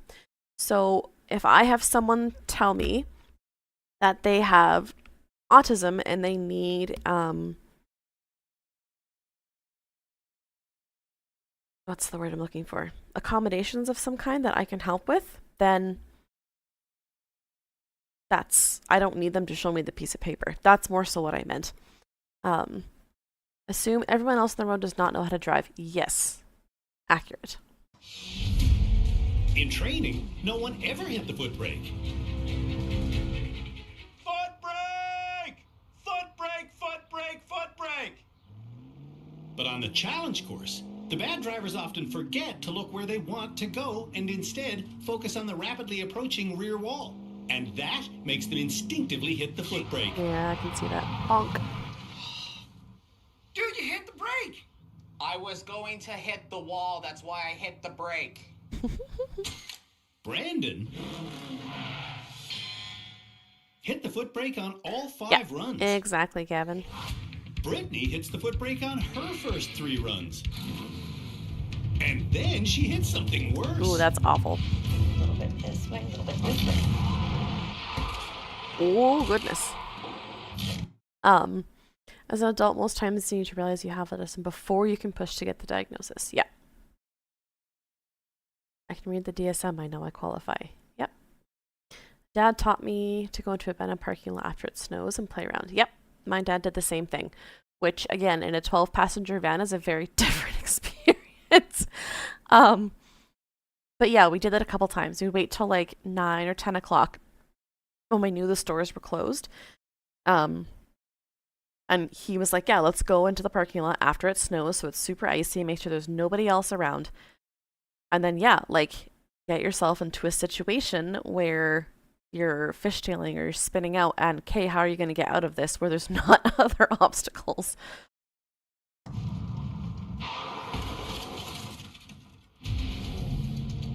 Will Brittany pull it Yeah, off on Gavin. her 5th? So I want Kiddo to get her first to get her ADHD diagnosis, and I'm starting it now because normally they don't start that process until they're in grade 3. And I was like, I'd rather have her on the process of a diagnosis before she needs the supports than after. The bad plan is we're both high anxiety people. Yeah, that's fair. My dad was not a good teacher. Then final attempt.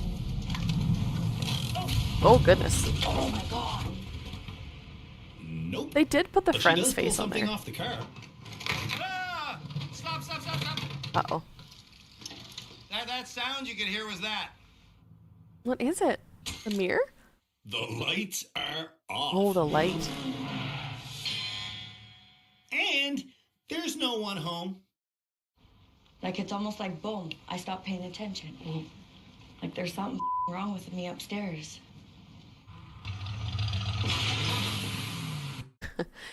You had a bit too good skills at decoding some social cues. Yeah, Ayla, I was talking to someone the other day because I have something called CPTSD, which is PTSD over an extended period of time. And because of that, I have really, really high awareness of everything that's going on.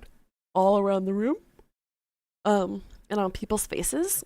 And I was like, I know that can be like an autistic trait to have to decode other people's faces before you can figure out what's going on.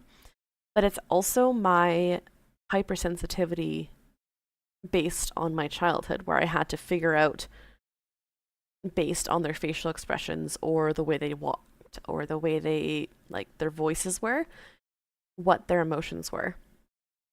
I totaled his SUV in a buried car plug-in spot. Oh no. Hypervigilance, thank you. Last time I tried to get assessed, the public sector was a 2-year wait list, and they wanted 36 pages filled out. Oof. Yeah, that's fair, Ayla. My hubby has had ADHD his whole life. He didn't get a diagnosis until he was in his early 30s. Yeah, see, Sniper Panda, and for me, it's a fear response. I'm hypervigilant because a lot of the time the responses to what I was doing were really negative. And so if I think I'm making someone angry or I think that someone's about to be upset, I am reading all of their facial expressions constantly. And it's just something that I do naturally, even when I'm in conversation. Get you again! The rest of Canada's worst drivers do the J-turn challenge. Oh, this is when we come back. What? I don't have an answer. Yeah, exactly, because it's now. Well, it's not right now. Use this as your little runway to match the speed. Now Carleen is on the highway with Tim beside her again. So far, so good, eh? Yeah, it's fine. Carleen will drive alone. We're going to exit at this exit here. Ooh, that would be a lot. Folks with high intelligence can mask. Yep. It's called double exceptionality. We find ways around our weakness and use part of our brain power. To do so with the result of appearing neurotypical of normal intelligence. Yeah. That is definitely something that's happened in my extended family. I have uncles and aunts that are like lawyers and graphic designers and landscape architects, and like they're super, super smart people. 100% masking some stuff though. Okay. Only when she feels she's ready. Would you be able to go back by yourself? Will Carleen find the courage to drive on the highway all by herself? I want to know now if she's from Airdrie, if she's going to be driving. Yes! You got all kinds like, of where speed. are they? Go faster. Of course she can drive by herself. Aww. Oh, that truck moved over. Isn't that kind? Aww. What a Good sweetheart. job. Good job. Perfect. Carleen remains perfect. It's 100 something. It's in Ontario. Yeah. All the way. Oh yeah, Niagara Falls. Okay. Slow them down. Oh, you can hear in her voice how anxious she is. I read through and observe how people act because you were a lonely child. It's the only way to learn social cues. Yeah, I can see that, Gavin. I am definitely more of a observer than a speaker, which is why this job is wild. Back when I was 3, anger problems and bad stuff, that I was behind on learning. I was scared of losing little stuff I liked. Yeah, I can see that.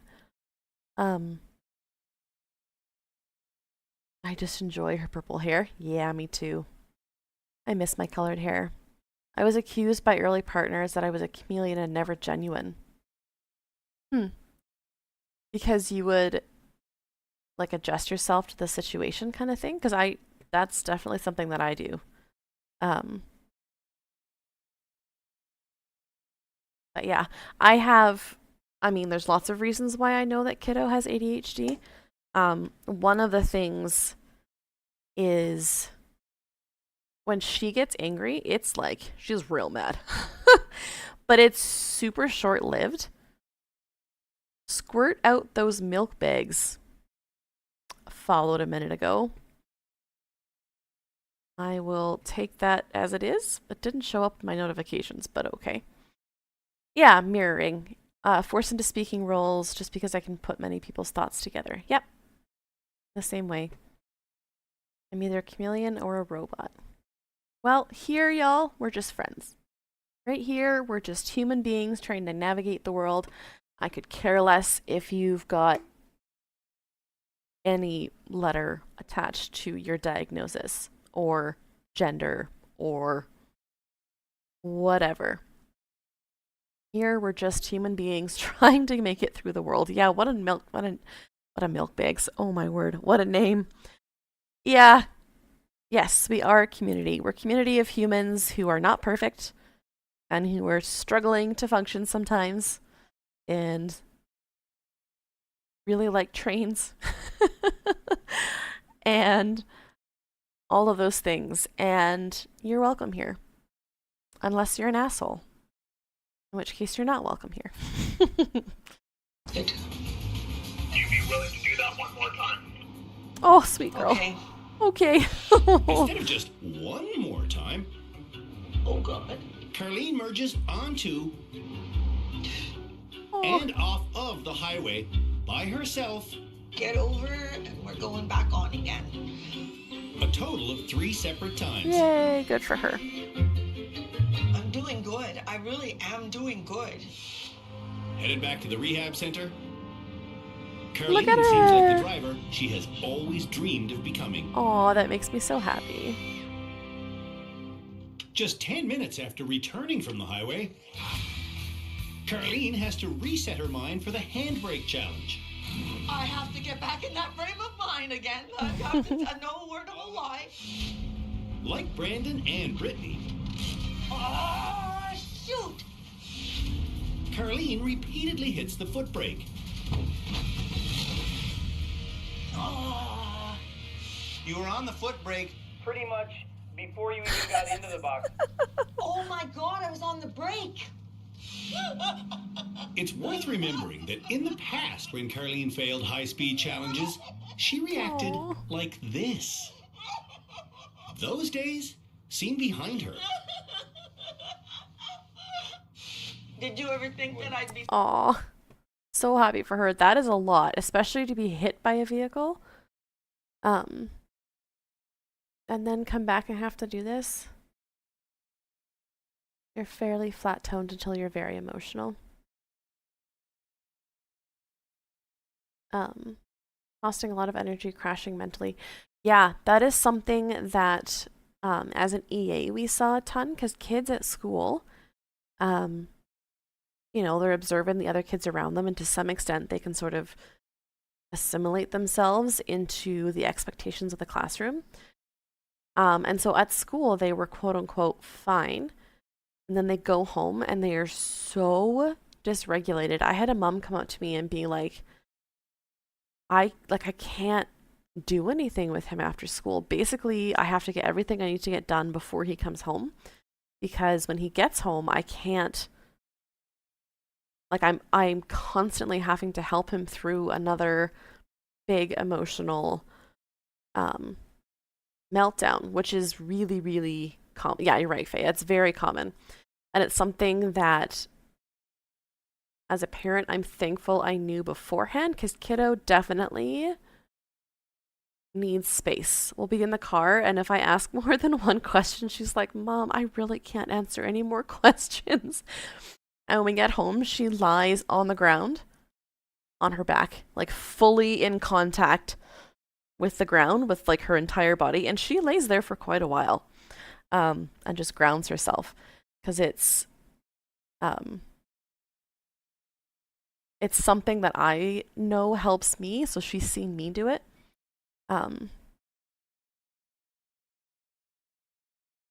Yeah, mostly fun at school and wrecking ball when you're home. Exactly. And I mean, don't get me wrong, there's days where she comes home and there's no, control is not the right word, but there's no putting her in a space where, you know, I've had to be like, okay, we have to stop at a store on the way home, and it's just like, it's a nightmare from beginning to end for both of us. And I mean, those of you that were here yesterday, are we back? And it's something that I'm really trying hard to model for kiddo as much as I can. smiling at doing this. And saying enjoying it. And I'm enjoying this. For the actual driving part of this challenge, Carleen technically fails. But for me, yes, it's yeah, amazing. Desi I love has that. been hospitalized multiple times.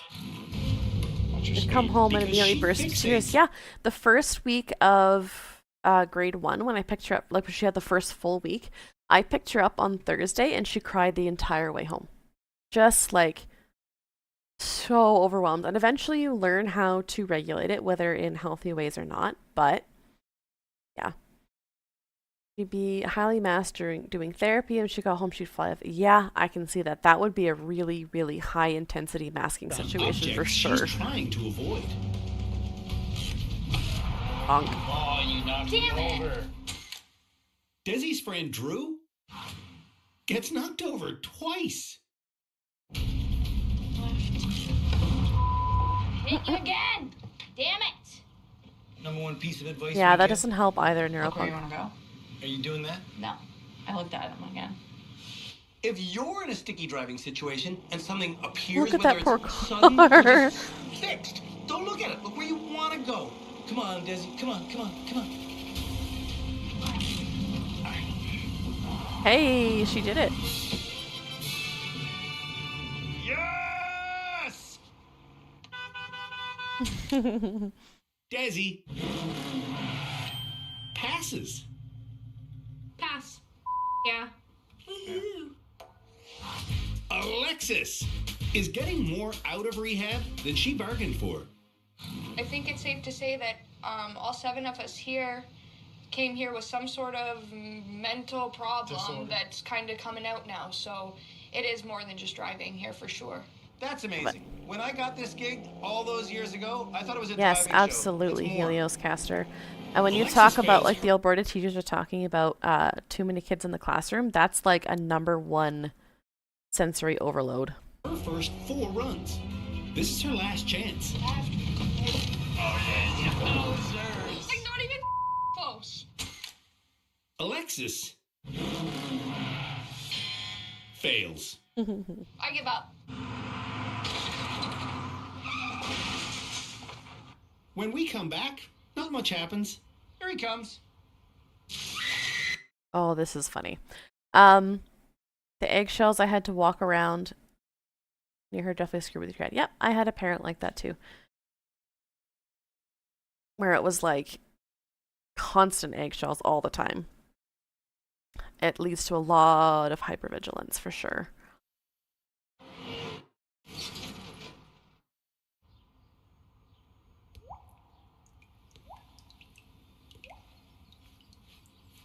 Hi! Every year on Canada's Worst Driver, there's one pedal control challenge called the Water Tank Test. Nope, I had a thought. It's gone now. Andrew really wet when he introduces that stupid car back there. But this year, Andrew outsmarted them all by making the art department build him a puppet, so he doesn't have to get wet and go to get all the water off his head. Because now that Andrew has outsmarted everyone, it's time to introduce his most hated challenge, the Water Tank Test! You bunch of bastards. This season, we're exploring the evolution of driving. But our water tank test has not evolved at all. We've still got a vehicle with 200 liters of water on its roof. See ya, Gavin. Drive safe, Water friend. sloshing because of herky-jerky pedal control? That water will pass through these tubes and land on their heads. The Water Tank Challenge, Season 14. Starts with a straightaway, on which drivers must get up to 60 kilometers an hour. Where am I at? 20. Stay there, water. 30. I want to go a little bit faster than that. I'm going to run out of space. 40. Nice. 50. 60. I'm there. And I'm just going to slowly let it come down. I'm barely hitting the brake. Come on, guys. I'm barely hitting the brake. But that's okay. Aside from being a pedal control test... You're gonna drive so bad they have to bring the show back. No. Yeah, Thea, that's awesome that she eventually did get there. It sucks that it took that long. I realized I felt safe at work the day I realized I couldn't identify all your colleagues by their footsteps. That's awesome. That is a really good sign. I'm glad that you're in a good space.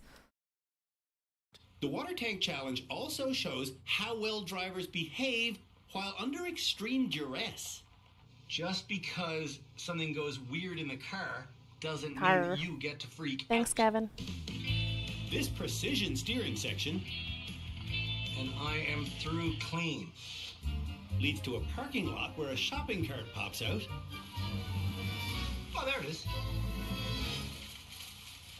And that leads to a turnaround corral, which drivers must enter going forward, but must leave through this opening in reverse. Oof. I tackle it by driving straight in. All right, so it's just a series of S-turns now, so I can shift laterally.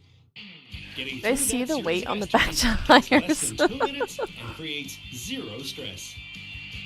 From here, I head off into the reverse slalom. This is the thing I would struggle with. This year's water tank test. I told you it didn't evolve.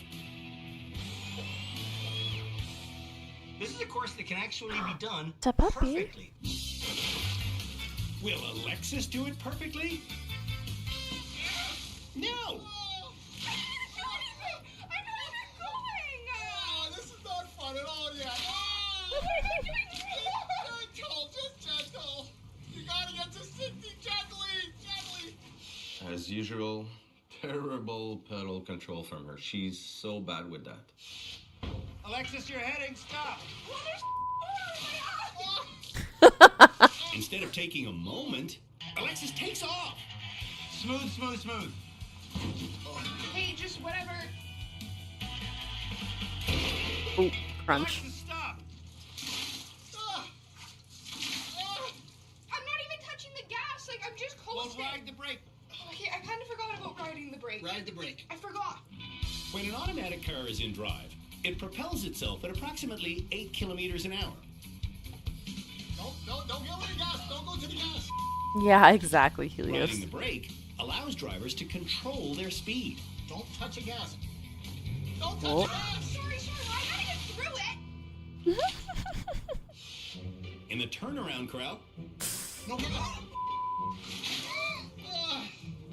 I feel sorry for their the friends. gas pedal No gas. No gas. and keeps paying the price. No gas. No gas. Oh. I don't know how to get out of here. She's not kidding. I don't know what to do. Okay, after 15 minutes, This is actually impossible, man. Alexis They is did. That's still Fair at Storm the Nights. entrance. S-turns. Yeah, I'm gonna ruin this car, man, and I'm gonna get in trouble. No gas. She says she cares, but this demonstrates carelessness to me. Alexis knows exactly why she lost half her cargo. Because I'm a driver. Brittany has rear-ended other vehicles due to her bad pedal control. How many people would you say you've rear-ended over the years?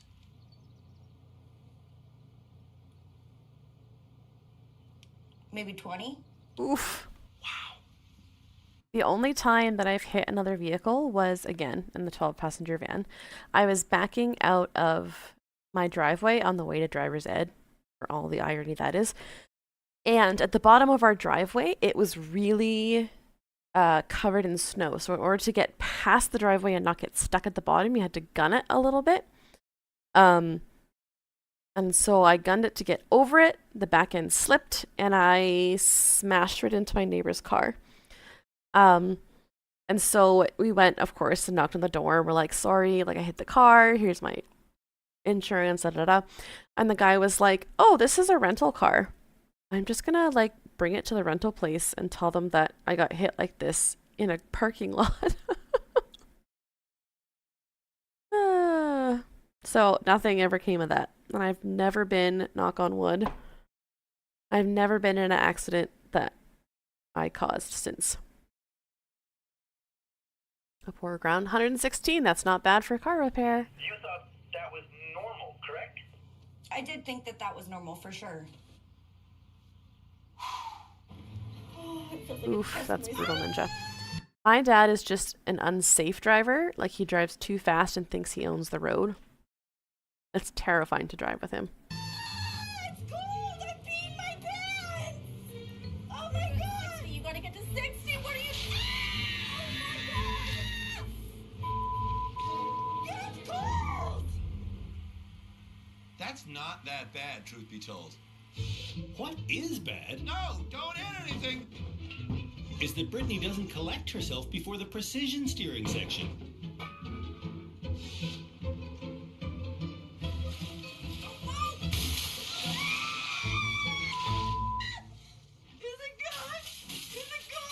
Yeah, I haven't even had that happen, thankfully. My dad bought a RAV4 when I turned 16, and then it kind of just got passed down through all of my siblings when they were learning how to drive. And I am the only person who did not put a dent in that car. All three of my younger siblings backed it into something over the course of their driving careers.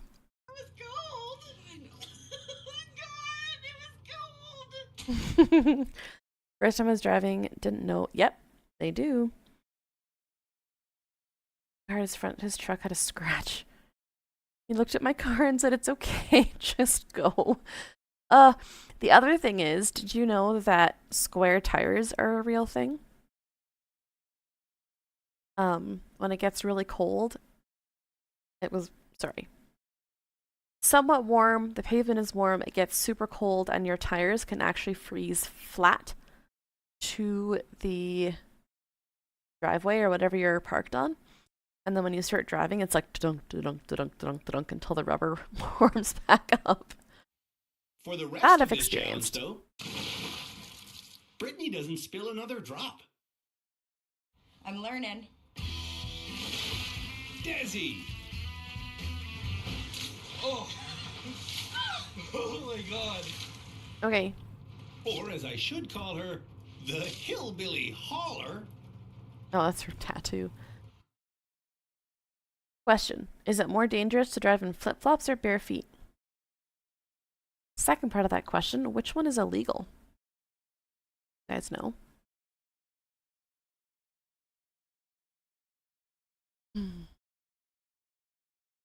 Bye, Ninja.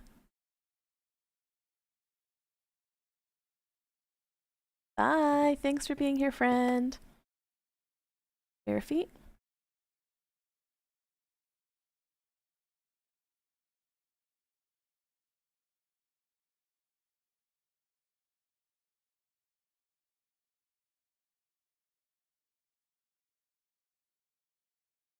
So, depends where you are.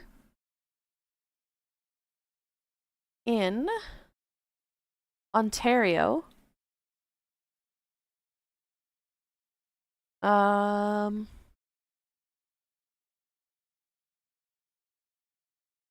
doesn't actually say if it's illegal.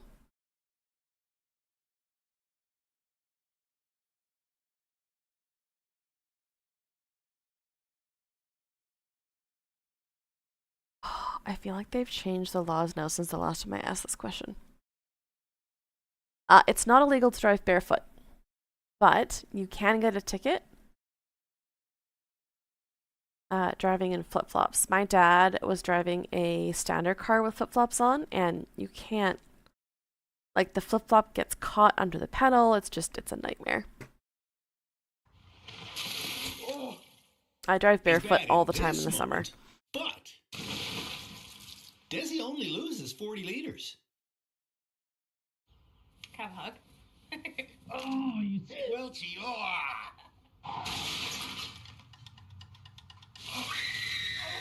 When we come back, water tank test. To learn that this challenge is not just about pedal control.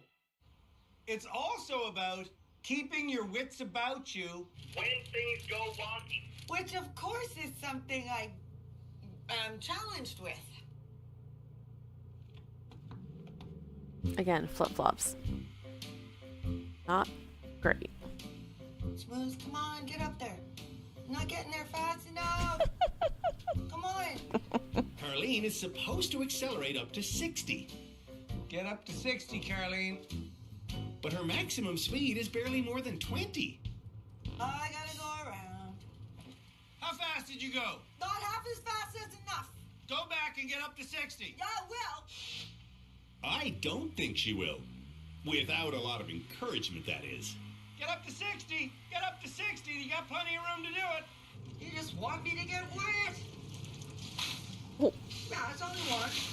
He just wants to do that. That's it. Good times? Excellent. Look at you. Oh, poor lady. No, 45. You gotta get up to 60. I'm not trying is what he's saying, and I am. I just like to know the car. But now that I'm already wet, what difference? Sure, I'll go 60. Here we go. Going 60. Going 60. Going 60. Oh my goodness. She's missing the point. She's missed the point completely. Off. So why exactly are you telling me to off? Because I don't like being yelled at. You were yelling. There's stress in driving, and that's one of the parts of this challenge. Yep, there is stress in driving. Keep your wits about you. Good for her. Okay.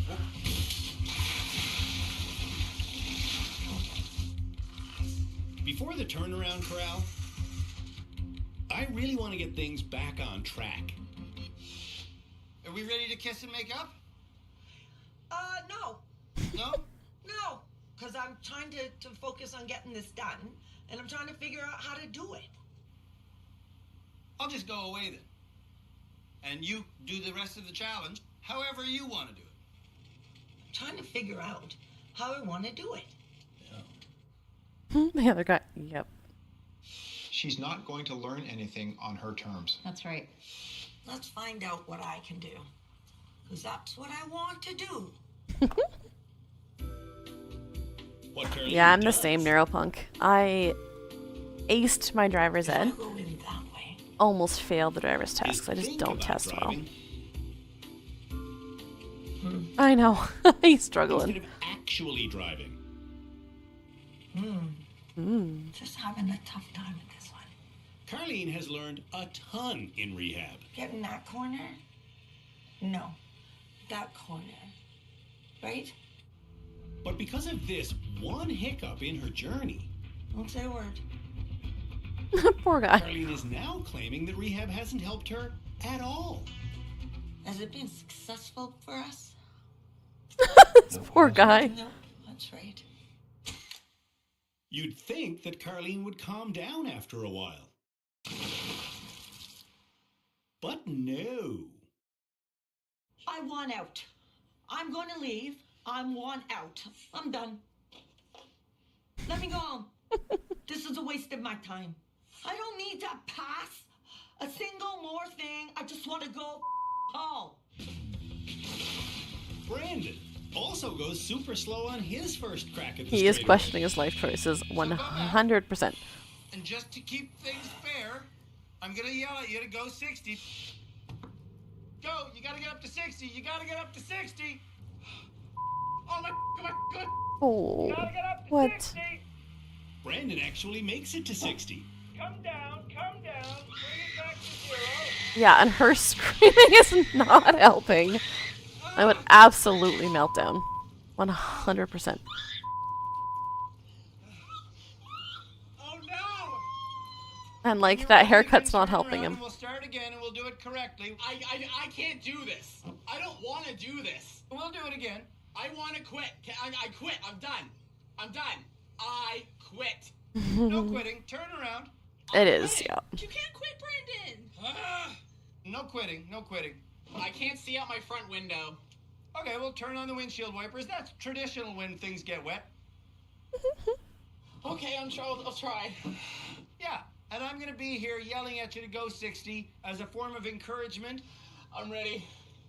Love to hear it. Now get up to 60. Get up to 60 this time. Someone get him a headband, seriously. Easy. Okay, 20, 30. You can do it, buddy. Go 60. Do this again. Come on, just get there. Do this again. His friend is not helping. Oh, I'm getting the hell out of here. Easy. How's that? That was good. Why am I yelling at you? Because I wasn't going 60. Makes sense, right? That I would yell at you? Yes. He absolutely does. Meanwhile, Come on. Do it. Do this. Off. You don't have to yell at me.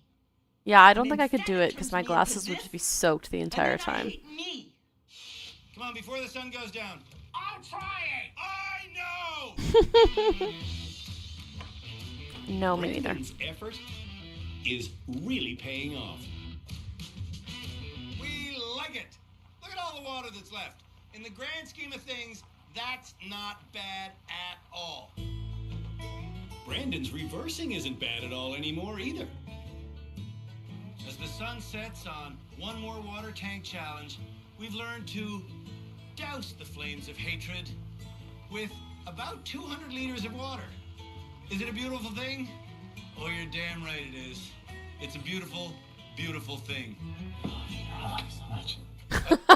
I love you so much. Oh, funny.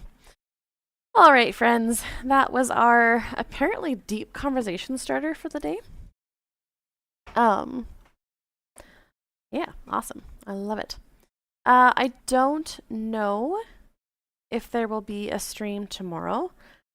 I have a few things to do in the morning.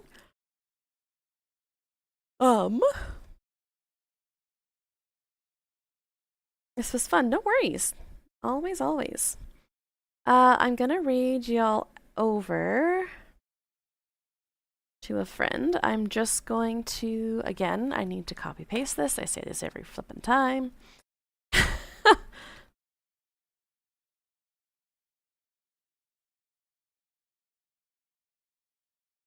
No worries, guys. Thanks for sticking around and chatting.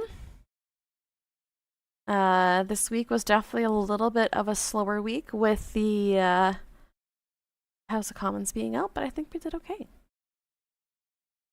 No worries, y'all. That's not what I wanted. Let's sigh. There we go. If you can copy and paste that into the chat when we get there, that would be lovely. Just helps promote my Twitch chat, my Twitch channel, and yeah, I would super appreciate it. So go say hello to my friend Salty the Alien. He has been sick for a while and is just barely starting to be able to stream again. So let's go say hi. Let's go tell him that we're glad that he feels better. And I will see you all at some point this weekend. Thanks for being here. Much love to you all. Bye-bye.